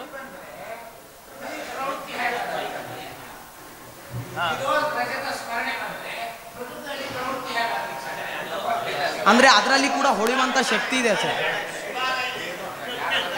ಪಂಚಾವಯವ ನಿಯಮವನ್ನು ದ್ವೈತಿಗಳು ಒಪ್ಪಿದಾರ? ಅಲ್ಲ ಸರ್, ಭೇದ ಅಲ್ಲ.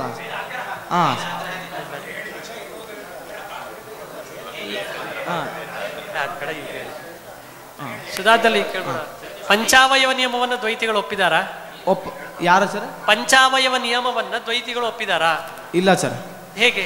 ಯಾವ್ದನ್ನು ಒಪ್ತಾರೆ, ಯಾವ್ದನ್ನು ಒಪ್ಪಲ್ಲ? ಅಂದ್ರೆ ಪಂಚಾವಯವ ನಿಯಮದಿಂದಲೇ ಬರಲ್ಲ ಅಂತ ಹೇಳ್ತೀವಿ, ಕಿಂತು ಒಂದರಿಂದಲೂ ಬರುತ್ತೆ, ಎರಡರಿಂದಲೂ ಬರುತ್ತೆ. ಅರ್ಥ ಇಲ್ಲ ಸರ್. ನಿಯಮವನ್ನು ಮಾತ್ರ ಖಂಡನೆ ಮಾಡಿ ಒಂದಾಗ್ಬೋದು, ಎರಡು ಆಗ್ಬೋದು. ಎರಡು ಆಗ್ಬೋದಾ?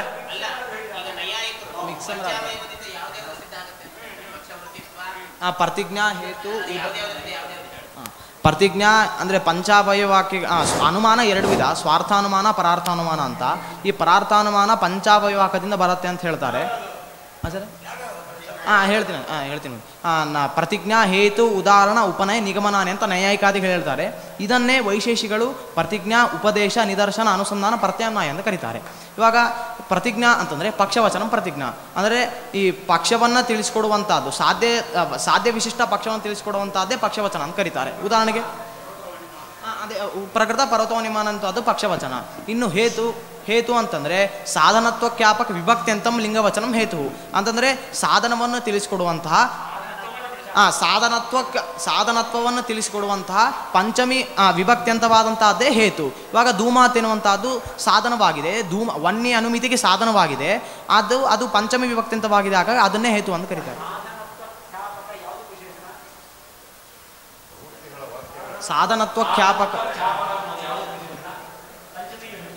ಪಂಚಮಿ ವಿಭಕ್ತಿ ವೇಷ ಸಾಧನತ್ವಕ್ಯಾಪಕ. ಇವಾಗ ಧೂಮಾತ್ ಎನ್ನುವಂಥದ್ದು ಹೇತು ಆಗಿದೆ. ಇನ್ನು ಪ್ರತಿಜ್ಞೆ ಪದ ಅದನ್ನೇ ಹೇತು ಅಂತ ಕರೀತಾರೆ. ಇವಾಗ ಸಾಧನತ್ವಕ್ಯಾಪ ವಿಭಕ್ತಿಂತವಾದಂಥ ಪದ ಅಂದರೆ ಧೂಮಾತ್ ಎನ್ನುವಂಥ ಪದ, ಅದು ಹೇತು ಆಗಿದೆ, ಹೇತು ವಾಕ್ಯವಾಗಿದೆ. ಇನ್ನು ಪ್ರತಿಜ್ಞಾ ಹೇತು ಉದಾಹರಣೆ ಅಂತಂದರೆ ಇವಾಗ ಉದಾಹರಣೆ ಜ್ಞಾನ ಬರಬೇಕಂದ್ರೆ ದೃಷ್ಟಾಂತದ ಜ್ಞಾನ ಬರಬೇಕಾಗಿ ಮೊದಲಿಗೆ ದೃಷ್ಟಾಂತ ಅಂತ ತಿಳಿಸ್ಕೊಡ್ತಾ ಇದ್ದಾರೆ. ದೃಷ್ಟಾಂತರವಾದರೂ ಎರಡು ವಿಧ, ಸಾಧರ್ಮ ದೃಷ್ಟಾಂತ, ವೈಧರ್ಮ ದೃಷ್ಟಾಂತ ಅಂತ. ಸಾಧರ್ಮ ದೃಷ್ಟಾಂತ ಅಂತಂದರೆ ಅನ್ವಯವ್ಯಾಪ್ತಿಯನ್ನು ಪ್ರದರ್ಶನ ಮೂಲಕ ಆ ಅನ್ವಯವ್ಯಾಪ್ತಿಯನ್ನು ತೋರಿಸುವುದು ಸಾಧರ್ಮ ದೃಷ್ಟಾಂತ. ಯಥಾ ಮಹಾನಸ ಎನ್ನುವಂಥದ್ದು, ಧೂಮಾನುಮಾನೆ ಮಹಾನಸ ಎನ್ನುವಂಥದ್ದು ಸಾಧರ್ಮ ದೃಷ್ಟಾಂತ. ವೈಧರ್ಮ ದೃಷ್ಟಾಂತ ಅಂದರೆ ವ್ಯತಿರೇಕ ವ್ಯಾಪ್ತಿಯನ್ನು ತೋರಿಸುವಂಥದ್ದು ವೈಧರ್ಮ ದೃಷ್ಟಾಂತ. ಉದಾಹರಣೆಗೆ ಯಥಾ ಮಹಾಗ್ರಹ ಎನ್ನುವಂಥದ್ದು, ಇದು ವೈಧರ್ಮ ದೃಷ್ಟಾಂತ. ಇನ್ನು ಉದಾಹರಣೆ ಅಂತಂದರೆ ಉದಾಹರಣೆ ಆದರೂ ಕೂಡ ಎರಡು ವಿಧವಾಗಿದೆ, ದೃಷ್ಟಾಂತಾನುಸಾರಣೆ ಎರಡು ವಿಧವಾಗಿದೆ, ಸಾಧರ್ಮ ದೃಷ್ಟಾಂತ, ವೈಧರ್ಮ ದೃಷ್ಟಾಂತ ಎಂಬುದಾಗಿ. ಅಂದರೆ ಸಾಧರ್ಮ ದೃಷ್ಟಾಂತ ಅಂದರೆ ಅನ್ವಯವ್ಯಾಪ್ತಿಯನ್ನು ಪ್ರದರ್ಶಿಸುವ ಮೂಲಕ ದೃಷ್ಟಾಂತವನ್ನು ಹೇಳುವಂಥ ವಾಕ್ಯವೇ ಉದಾಹರಣೆ ಅಂತ ಕರೀತಾರೆ. ಇವಾಗ ಉದಾಹರಣೆಗೆ ಯೋಯೋ ದುಮುವಾನ್ ಸೋಸೋ ವನ್ನಿಮಾನ್ ಯಥಾ ಮಹಾನಸಃ ಎನ್ನುವಂಥದ್ದು ಸಾಧರ್ಮ ದೃಷ್ಟಾಂತ. ವೈಧರ್ಮ ದೃಷ್ಟಾಂತ ಅಂದರೆ ಮಹಾಗ್ರಹ ಇವ ಪರ್ವತಃ ನಿರ್ಧೂಮಃ ಎನ್ನುವಂಥದ್ದು ವೈಧರ್ಮ ದೃಷ್ಟಾಂತ. ಯಥಾ ಮಹಾಗ್ರಹ ಯಹ ವನ್ಯಭಾವಾನ್ ಸಹ ಧೂಮಾಭಾವಾನ್ ಯಥಾ ಮಹಾಗ್ರಹ ಎನ್ನುವಂಥದ್ದು ವೈಧರ್ಮ ದೃಷ್ಟಾಂತ. ಇನ್ನು ಪ್ರತಿಜ್ಞಾ ಹೇತು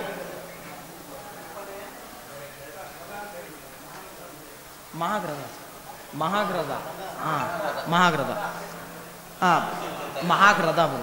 ಪ್ರತಿ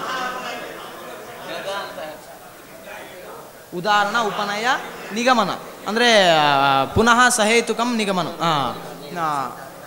ಪ್ರಸಿದ್ಧ ಅವಿನಾಭಾವ ಲಿಂಗಸ್ಯ ಪಕ್ಷೆ ವ್ಯಾಪ್ತಿಕ್ಯಾಪಕಂ ವಚನಂ ನಿಗಮನ ಅಂತಂದರೆ ಪ್ರಸಿದ್ಧವಾದಂತಹ ಯಾವ ಸಾಧ್ಯತೆಗಳಿವೆಯೋ ಅದಕ್ಕೆ ಇರುವಂತಹ ಅವಿನಾಭಾವ ಸಂಬಂಧ ಅಂದರೆ ಸಾಧ್ಯತೆಗಳಿಗೆ ಇರುತ್ತೆ, ಅದನ್ನು ತೋರಿಸುವಂಥದ್ದು ವಾಕ್ಯವನ್ನೇ ನಿಗಮನ ವಾಕ್ಯ ಅಂತ ಕರೀತಾರೆ. ಹೇಗೆ ಅಂದರೆ ಉಪನಯ ಪುನಃ ಸಹೇತುಕಂ ಪುನಃ ಸಹೇತುಕಂ ಪಕ್ಷವಚನಂ ಉಪನಯಂ ಅಂದರೆ ಹೇತುವಿಂದ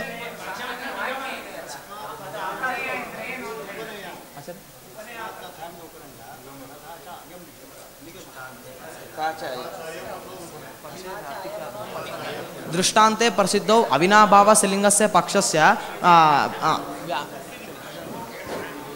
ಅವಿನಾಭಾವಸ್ಯ ಲಿಂಗಸ್ಯ ಪಕ್ಷೆ ವ್ಯಾಪ್ತಿಕ್ಯಾಪಕಂ ವಚನಂ ಉಪನಯ ಎಂಬುದಾಗಿ. ಅಂದರೆ ಇವಾಗ ಅದೇ ಯಥಾ ವನ್ನಿವ್ಯಾಪ್ಯ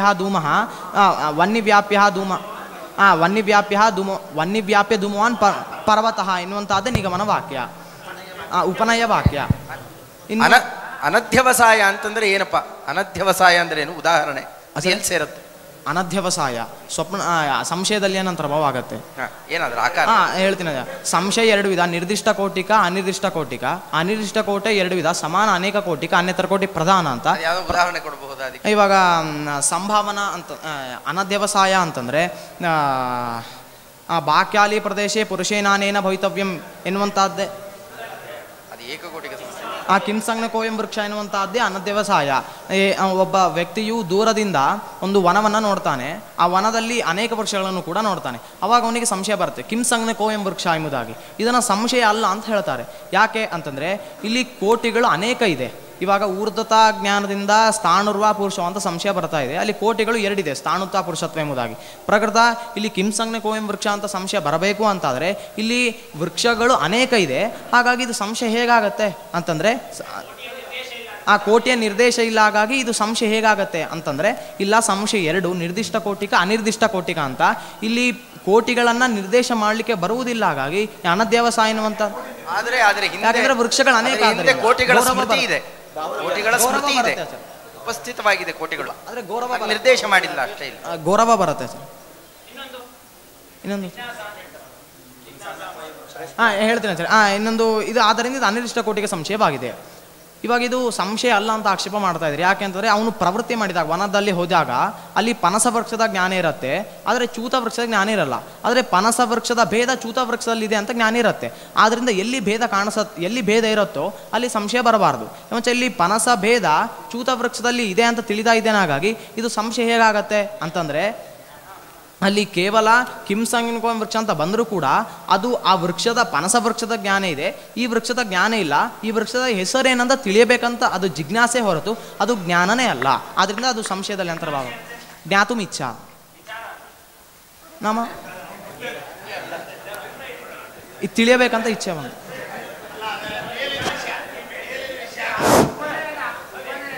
ಹರಿ ಓಂ. ಉಪಾಧಿಯ ಲಕ್ಷಣ ಹೇಳೋದು ನಾವು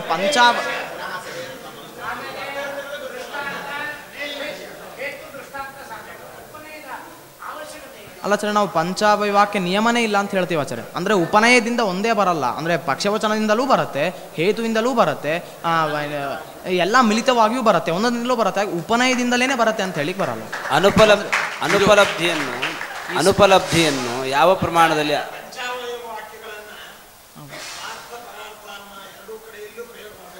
ಇಲ್ಲ ಬದಿ ಪರಾರ್ಥಾನುಮಾನದಲ್ಲಿ ಮಾತ್ರ.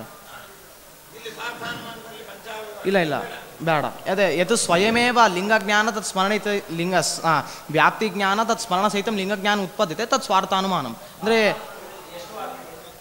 ಒಂದೇ ಅನುಮಾನ ಒಂದೇ ಸರ್, ಅಲ್ಲಿ ವಾಕ್ಯ ಇಲ್ಲ ಸರ್, ವಾಕ್ಯವೇ ಇಲ್ಲ ಸರ್. ಅದೇ ಪಂಚಾವಯವಾಕ್ಯ ನಿಯಮನೇ ಇಲ್ಲ ಸರ್.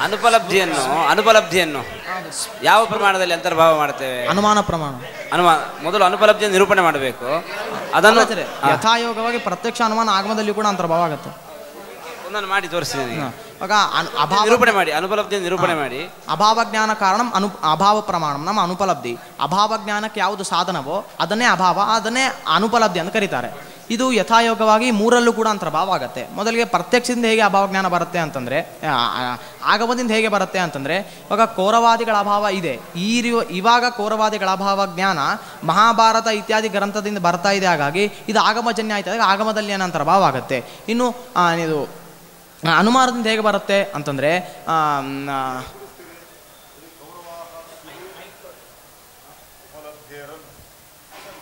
ನಾಸ್ತಿ ಅಂತ ಅನುಪಲಬ್ಧಿ ಪ್ರಮಾಣಗಮ್ಯ ಅಂತಲೇ ಹೇಳೋಣ. ಕೌರವರು ಅಕಸ್ಮಾತ್ ಇದ್ದರೆ ಅವರ ಉಪಲಬ್ಧಿ ಇರ್ತಿತ್ತು, ಇಲ್ಲ ಉಪಲಬ್ಧಿ ಆಗ್ತಾ ಇಲ್ಲ, ಆದ್ದರಿಂದ ಇಲ್ಲ ಅಂತಲೇ ತೀರ್ಮಾನಕ್ಕೆ ಬರೋಣ, ಅವರು ಅನುಪಲಬ್ಧಿ ಗಮ್ಯ ಅಂತಲೇ ಹೇಳೋಣ. ಆಗಮದಿಂದ ಹೇಗೆ ಗೊತ್ತಾಗುತ್ತೆ ಕೌರವಾದ್ಯ ಭಾವ?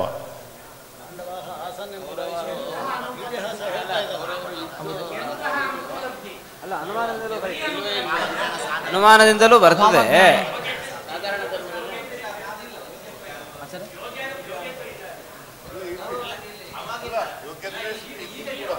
ಅದೇ ಇದಾನೀಂ ಕೌರವಾದ್ ಅಭಾವ ಅಂತ ಹೇಳಿದ್ದ ಶರಣ. ಈಗ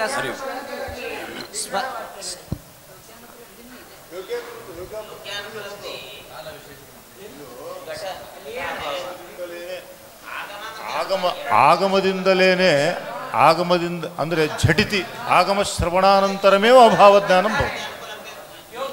ವಾಕ್ಯ ಶ್ರವಣಾನಂತರಮೇವ ಅಭಾವಜ್ಞಾನಂ ಭವತಿ. ಯೋಗ್ಯಸ್ಯ ಅನುಪಲಬ್ಧಿ. ಅಲ್ಲ, ಯೋಗ್ಯ ಅನುಪಲಬ್ಧಿ ಅನ್ನೋದು ಯೋಗ್ಯತೆ ಇಲ್ಲ ಇಲ್ಲಿ.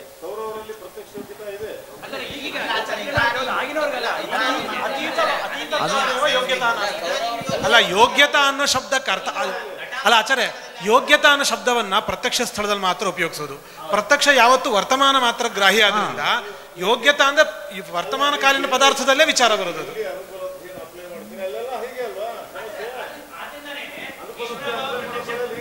ಆಚಾರ್ಯ, ಆದ್ರಿಂದನೇ ಈಶ್ವರಾಭಾವ ಪ್ರತ್ಯಕ್ಷ ಬರಲ್ಲ. ಈಶ್ವರಾಭಾವ ಪ್ರತ್ಯಕ್ಷ ಬರಲ್ಲ. ಇದು ಈಶ್ವರ ಹಾಸ್ಯ ತರ್ಹಿ ಉಪಲಭ್ಯತೆ ನೋಪಲಭ್ಯತೆ ತಸ್ಮಾತ್ ನಾಸ್ತಿ ಅಂತ ಹೇಳಕ್ ಬರಲ್ಲ.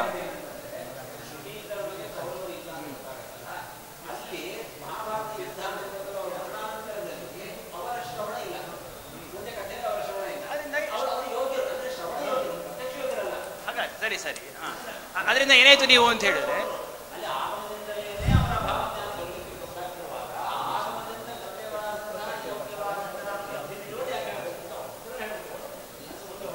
ಸ್ಮೃತಿ ಲಕ್ಷಣ ಏನು?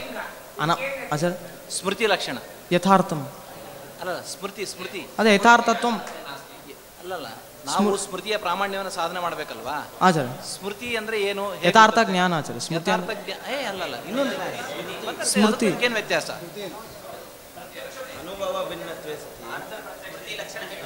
ಮನೋಜನ್ಯ ಸ್ಮೃತಿ ಅಂತ ಹೇಳ್ತಾ ಇದ್ರಿ.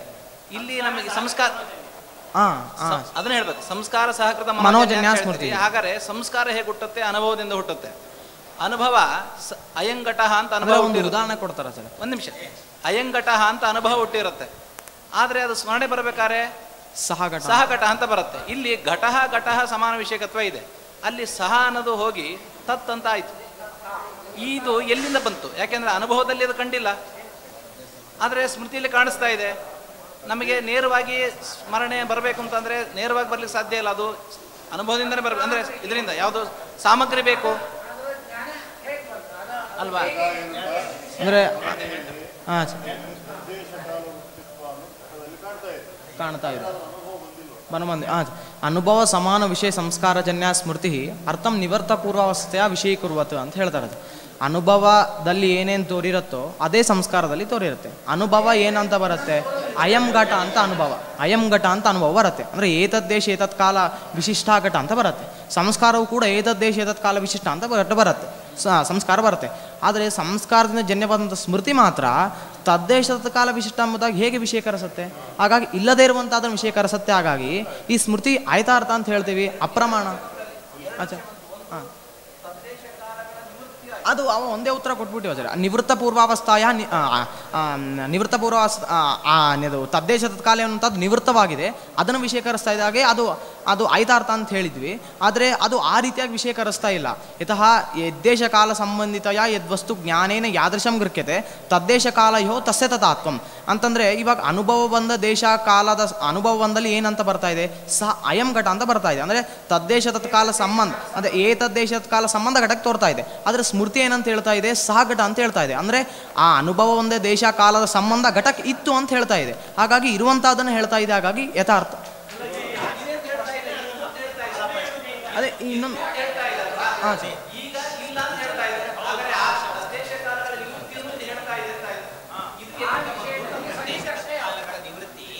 ಸಂಸ್ಕಾರ ಸಾಕೃತವಾಗಿದೆ.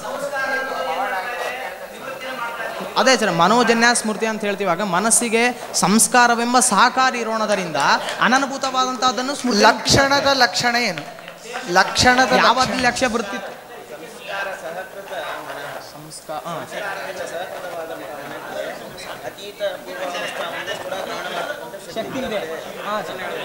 ಅದೇ ಹೇಳಿದಂತೆ ಮನೋಜನ್.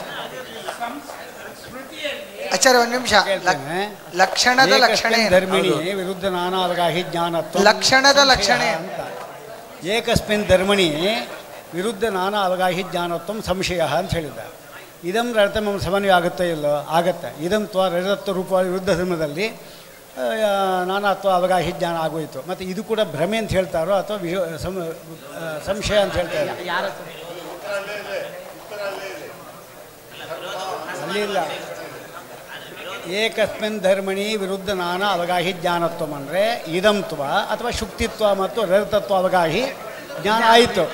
ಆದ್ದರಿಂದ ಇದನ್ನು ಏನು ಕರೀತಾರೆ? ಇದಮೃತ ಎಂಬುದು ಭ್ರಮೆಯನ್ನು ಕರೀತಾರೆ ಅಲ್ವಾ? ಆದರೆ ಸಂಶಯದ ಲಕ್ಷಣ ಇಲ್ಲಿ ಬರ್ತಾ ಇದೆ, ಅತಿವ್ಯಾಪ್ತವಾಯ್ತಲ್ಲ ಅಂತ ನಾನು ಹೇಳ್ತಾ ಇದ್ದೆ.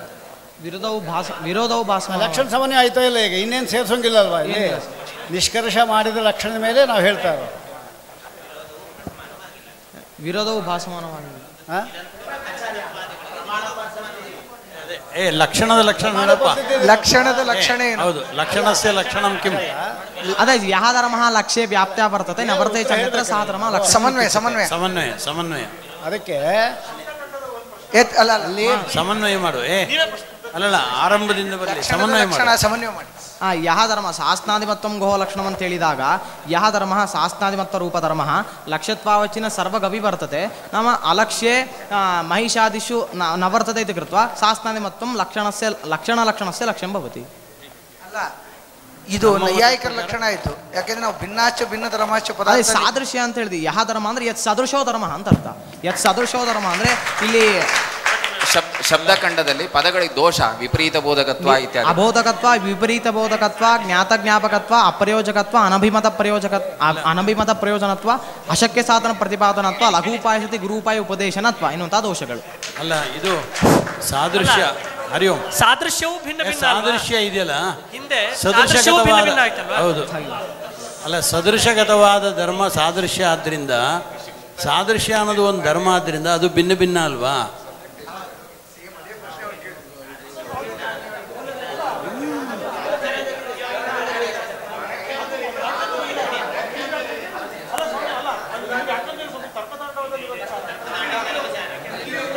ಅಲ್ಲ, ಇಲ್ಲಿಯೂ ಅಲ್ಲ, ವ್ಯಾಖ್ಯಾನದಲ್ಲಿದೆ.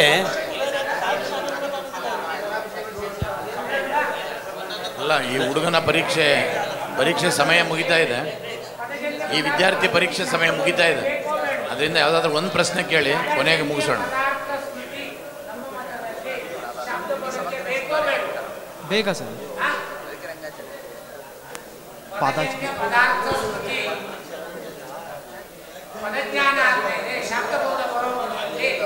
ಪದಾರ್ಥ ಸ್ಮರಣೆ ನಮ್ಮ ಮತದ ಪ್ರಕಾರ ಬೇಕೋ ಬೇಡ?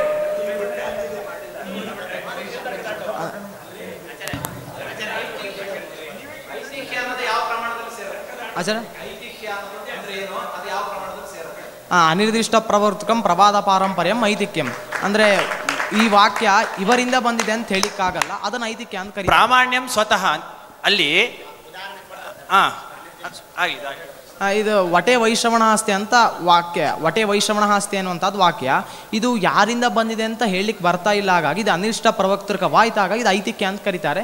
ಇದು ಆಗಮಜನ್ಯ. ಯಾಕೆಂದರೆ ವಟೆ ವೈಶ್ರವಣಾಸ್ತಿ ಅಂತ ಆಗಮಜನ್ಯ ಆಗ್ತಾ ಇದ್ದಾಗ ಇದು ಆಗಮದಲ್ಯನ ಆಗಮದಲ್ಯನೇ ಅಂತರ್ಭಾವ ಆಗುತ್ತೆ. ಇದು ಪ್ರಾಮಾಣ್ಯ ಸದಸ್ಥವಾದದಲ್ಲಿ ಕರ್ಣ ಪ್ರಾಮಾಣ್ಯಂ ಜ್ಞಪ್ತೋ ಸ್ವತಃ ಅಂತನೂ ಹೇಳ್ತೀವಿ, ಪರತಃ ಅಂತನೂ ಹೇಳ್ತೀವಿ. ವಿರೋಧ ಬರತ್ತೆ ಸುಧಾದ ಹೇಗ್ ಸ್ವತಃ ಹೇಗ್ ಪರತಃ ಅಂತ ಹೇಳಿ. ಜ್ಞಪ್ತೋ ಸ್ವತಸ್ಥ ನಾಮ ಜ್ಞಾನಗ್ರಾಹಕ ಅತಿರಿಕ್ತ ಗ್ರಾಹಕ ಅನಪೇಕ್ಷತ್ವಂ, ಉತ್ಪತ್ತೋ ಸ್ವತಸ್ಥ ನಾಮ ಜ್ಞಾನಜನಕ ಅತಿರಿಕ್ತ ಜನಕ ಅನಪೇಕ್ಷತ್ವಂ. ಕರ್ಣದಲ್ಲಿ ಹೇಳಿ ಸಾಕು. ಕರ್ಣಗ್ರಾಹಕ ಅತಿರಿಕ್ತ ಗ್ರಾಹಕ ಅನಪೇಕ್ಷತ್ವಂ, ಜ್ಞಪ್ತೋ ಸ್ವತಸ್ತ್ವಂ, ಕರ್ಣಜನಕ ಅತಿರಿಕ್ತ ಜನಕ ಅನಪೇಕ್ಷತ್ವಂ, ಉತ್ಪತ್ತೋ ಸ್ವತಸ್ತ್ವಂ. ಇಲ್ಲಿ ಕೇವಲ ಜ್ಞಪ್ತಿಸ್ತು ಪರತಃ ಅಂತ ಹೇಳಿದ್ದಾರೆ. ಇಲ್ಲಿ ಏವ ಶಬ್ದದಿಂದ ವಿರೋಧ ಬರುತ್ತೆ ಅಂತ ಹೇಳ್ತಾರೆ ಸುಧಾವಿ. ಪರತಃ ಕಥಂ ಜ್ಞಪ್ತಿ ಪರತಃ ಅಂತಂದ್ರೆ ಇವಾಗ ಜ್ಞಾನ ಜನಕ ಇದು ಜ್ಞಾನ ಕರ್ಣಗ್ರಾಹಕ ಅತಿರಿಕ್ತ ಗ್ರಾಹಕ ಅನಪೇಕ್ಷತ್ವಂ. ಇವಾಗ ಕರ್ಣಗ್ರಾಹಕವಾದಂತಹದ್ದು ಅನುಮಾನ. ಆ ಅನುಮಾನದಿಂದಲೇನೆ ಯಾವ ಅನುಮಾನ? ಇಂದ್ರಿಯ ಅಯಂ ದೇವದತ್ತ ಚಕ್ಷುಷ್ಮಾನ್ ರೂಪಜ್ಞತ್ವಾತ್ ಎನ್ನುವಂಥ ಅನುಮಾನ. ಈ ಅನುಮಾನದಿಂದಲೇನೆ ತದ್ಗತವಾದಂತಹ ಕರ್ಣಗತವಾದಂತಹ ಪ್ರಾಮಾಣ್ಯ ತಿಳಿತಾ ಇದೆ. ಹಾಗಾಗಿ ಕರ್ಣವು ಗೃಹೀತ ಆಗತ್ತೆ. ಆ ಕರ್ಣವು ತಿಳಿತಾ ಇದೆ. ಪ್ರಾಮಾಣ್ಯ ತಿಳಿತಾ ಇದೆ ಅಂದ್ರೆ ಅನ್ವಯ ವ್ಯತಿರೇಕ ಅನುವಿಧಾಯಿತ್ವ ರೂಪ ಲಿಂಗದಿಂದ ಅನುಮಾನದ ಆಕಾರ ಏನು? ಇಂದ್ರಿಯಂ ಜ್ಞಾನಜನ್ಯಂ ಜ್ಞಾನ ಇಂದ್ರಿಯಂ ಜ್ಞಾನಜನಕಂ ಯಥಾರ್ಥ ಜ್ಞಾನಜನಕಂ. ಯಥಾರ್ಥ ಜ್ಞಾನಜನಕಂ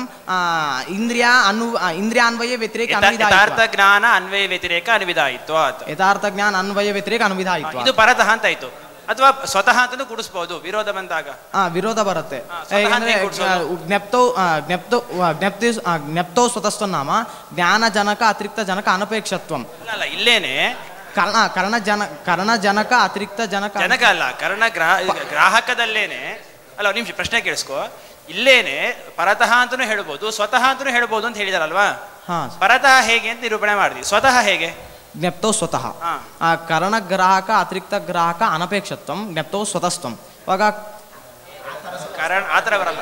ಕರಣನಿಷ್ಠ ಜ್ಞಾನ ಜನನ ಶಕ್ತಿ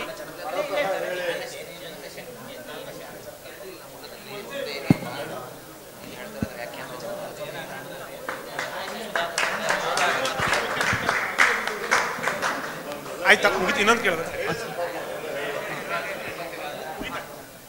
ಬೆಳಗ್ಗೆ ಅಲ್ಲ ಸಾಕು ಆಚಾರ್ಯ ಎಲ್ಲ ಹೇಳಿದಾನೆ ಪಾಪ ಹುಡುಗ ಎಲ್ಲ ಹೇಳ್ತಾರೆ. ಜ್ಞಾನಗತವಾದಂತಹ ಪ್ರಾಮಾಣ್ಯ ಎದರಿಂದ ಜ್ಞಾನ ಎದರಿಂದ ತಿಳಿಯುತ್ತೋ ಅದರಿಂದಲೇನೆ ಬಂದ್ರೆ ಸ್ವತಃ. ಅದೇ ಜ್ಞಾನ ಎದರಿಂದ ಜ್ಞಾನ ಒಂದೇ.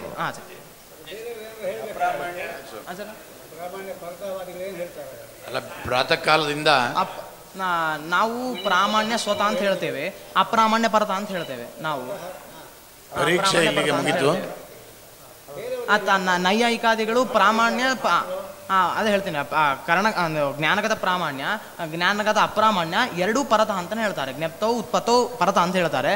ಇನ್ನು ಬೌದ್ಧರು ಏನು ಹೇಳ್ತಾರೆ ಅಂತಂದ್ರೆ ಅಪ್ರಾಮಾಣ್ಯಂ ಪರತಃ ಅಪ್ರಾಮಾಣ್ಯಂ ಪರತಃ ಅಪ್ರಾಮಾಣ್ಯಂ ಸ್ವತಃ ಅಂತ ಹೇಳ್ತಾರೆ.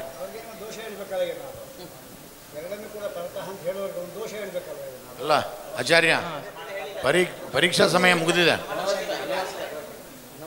ಇಲ್ಲಿಗೆ ದಯವಿಟ್ಟು ವಿದ್ವಾಂಸರು ಗಮನಿಸಬೇಕು. ಪರೀಕ್ಷೆ ಮುಗಿದಿದೆ. ಈ ವಿದ್ಯಾರ್ಥಿ ಈಗ ಒಂದೇ ವಿಷಯ ತಿಳಿಸು. ಪ್ರಾತಃ ಕಾಲದಿಂದ ಪರೀಕ್ಷೆ ಆದ ಒಡನೆ ಒಬ್ಬ ವಿದ್ವಾಂಸರು ಯಾರಾದರೂ ವಿದ್ಯಾರ್ಥಿಗಳ ಬಗ್ಗೆ ಹೇಳಬೇಕು ಅಂತ ಒಂದು ವ್ಯವಸ್ಥೆ ಇಟ್ಕೊಂಡಿದ್ವಿ. ದಯವಿಟ್ಟು ನಮಗೆ ಚತುರ್ವೇದಿ ಆಚಾರ್ಯ ಹೇಳಿ.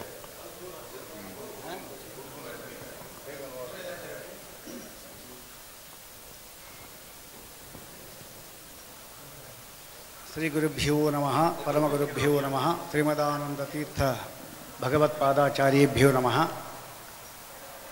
ವಿದ್ಯಾರ್ಥಿಗಳಲ್ಲಿ ನಾವು ಅವರಲ್ಲಿರತಕ್ಕಂಥ ಜ್ಞಾನ ಭಂಡಾರ ಎಷ್ಟು ಎಂಬುದನ್ನು ನಾವು ತಿಳ್ಕೋಬೇಕಾಗಿದ್ದರೆ ಇಂತಹ ಪಂಡಿತರಿಂದ ಕೂಡಿರತಕ್ಕಂಥ ಸಭೆ ಎಂಬತಕ್ಕಂಥದ್ದು ಅವಶ್ಯ ಬೇಕೇ ಬೇಕಾಗಿದೆ.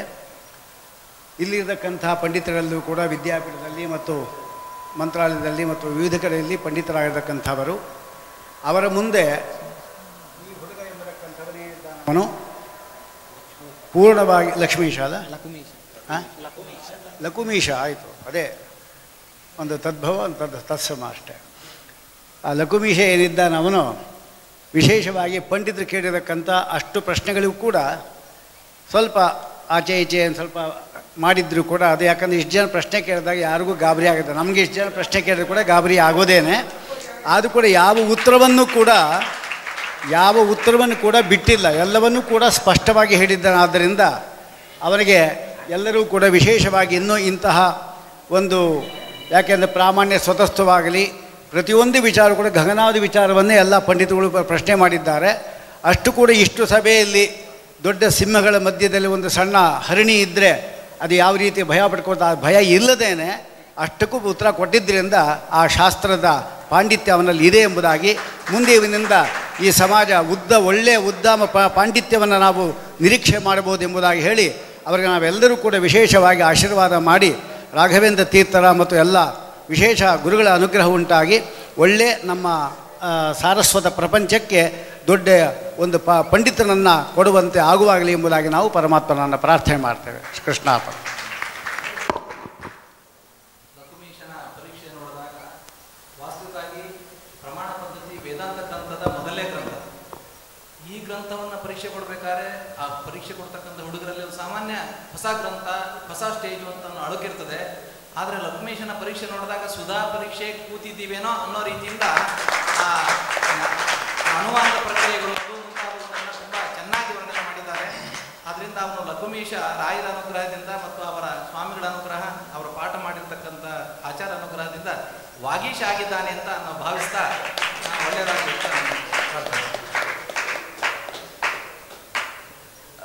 ಪರಮ ಪೂಜ್ಯ ಶ್ರೀಗಳವರ ಆಶೀರ್ವಾದದಿಂದ ಈ ವಿದ್ಯಾಮಠದಲ್ಲಿ ಒಂದು ಒಳ್ಳೆಯ ವಿದ್ಯಾಮಣಿ ಮೇಲೆ ಬರ್ತಾ ಇದೆ ಅನ್ನೋದು ನಮ್ಮೆಲ್ಲ ವಿದ್ವಾಂಸರಿಗೆ ಗೋಚರ ಆಗ್ತಾ ಇದೆ. 3 ಅಂಶವನ್ನು ಗಮನಿಸಬಹುದು ಇವರ ಪರೀಕ್ಷೆಯಲ್ಲಿ. ಒಂದು ಅಂದರೆ ತಿಳಿದುಕೊಂಡಿರ್ತಕ್ಕಂಥ ವಿಷಯದ ಬಗ್ಗೆ ಸೂಕ್ಷ್ಮವಾದಂಥ ಪ್ರಶ್ನೆಗಳನ್ನು ಮಾಡಿದಾಗ ಅದನ್ನು ಗ್ರಹಿಸಿ ಸರಿಯಾದ ಉತ್ತರ ಕೊಡ್ತಕ್ಕಂಥ ಒಂದು ಸಾಮರ್ಥ್ಯ. ಆನಂತರ ಸ್ಮೃತಿಶಕ್ತಿ, ಅಂದರೆ ಅಲ್ಲಲ್ಲಿ ಗ್ರಂಥದ ಎಲ್ಲ ಭಾಗಗಳಲ್ಲಿ ಮೂಲೆಗಳಲ್ಲಿ ಕೇಳಿದಾಗ ಸ್ಮರಣೆಗೆ ಬರುವಂಥದ್ದು. ಇನ್ನೊಂದು ಉಪಪಾದನ ಶೈಲಿ. ಇದು 3 ಕೂಡ ಇವತ್ತು ನಮಗೆ ಪ್ರತ್ಯಕ್ಷವಾಗಿ ನಾವು ಇದನ್ನು ಅನುಭವಿಸಿದ್ದೇವೆ ಅನ್ನೋದಕ್ಕೆ ನಾವೆಲ್ಲ ಸಂತೋಷ ಪಡಬೇಕಾದಂಥ ಒಂದು ವಿಚಾರ. ಅದರೊಟ್ಟಿಗೆ ಇನ್ನು ಮುಂದೆ ಉಳಿದ ಎಲ್ಲ ಗ್ರಂಥಗಳಿಗೆ ಬುನಾದಿಯಾದಂತಹ ಗ್ರಂಥ ಆದ್ದರಿಂದ ಈ ಬುನಾದಿ ಏನು ಅಂದರೆ ಮೊದಲನ ಮೆಟ್ಟಲು ಅದು ಭದ್ರವಾಗಿದೆ. ಅದರಿಂದಾಗಿ ಉಳಿದ ಎಲ್ಲ ಗ್ರಂಥಗಳಲ್ಲೂ ಕೂಡ ಒಳ್ಳೆಯ ಸಾಧನೆ ಆಗ್ತದೆ ಅನ್ನುವಂಥ ಒಂದು ವಿಶ್ವಾಸವನ್ನು ಕೂಡ, ಭರವಸೆಯನ್ನು ಕೂಡ ಈ ಹುಡುಗ ತೋರಿಸಿದ್ದಾನೆ ಅನ್ನುವಂಥದ್ದನ್ನು ಹೇಳ್ತೇನೆ. ಈಗ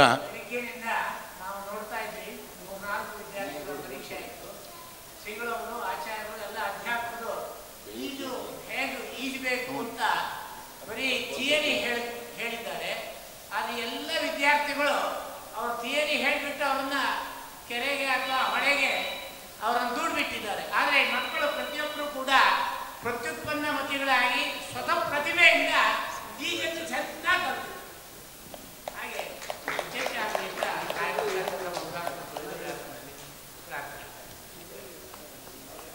ಮುಂದಿನ ವಿದ್ಯಾರ್ಥಿ ಓಂಕಾರ. ಇವನಿಗೆ ಪಾಠ ಹೇಳಿದವರು ಯಾರಪ್ಪ? ಸತೀಶಾಚಾರ್ ಪರಮ ಪೂಜ್ಯ ಶ್ರೀಪಾದಂಗಳವರಲ್ಲೇ ಸುಧಾಂತ ಅಧ್ಯಯನ ಮಾಡಿದಂಥ ವಿದ್ಯಾರ್ಥಿ. ಅವರು ಈ ವಿದ್ಯಾರ್ಥಿಯನ್ನು ಸಿದ್ಧಪಡಿಸಿದ್ದಾರೆ. ಈ ಲಕುಮೀಶನಿಗೆ ಎಲ್ಲ ಅಧ್ಯಾಪಕರ ಪರೀಕ್ಷಕರ ಒಂದು ವಿಚಾರದಲ್ಲಿ 94% ಅಂಕಗಳು ಬಂದಿದೆ.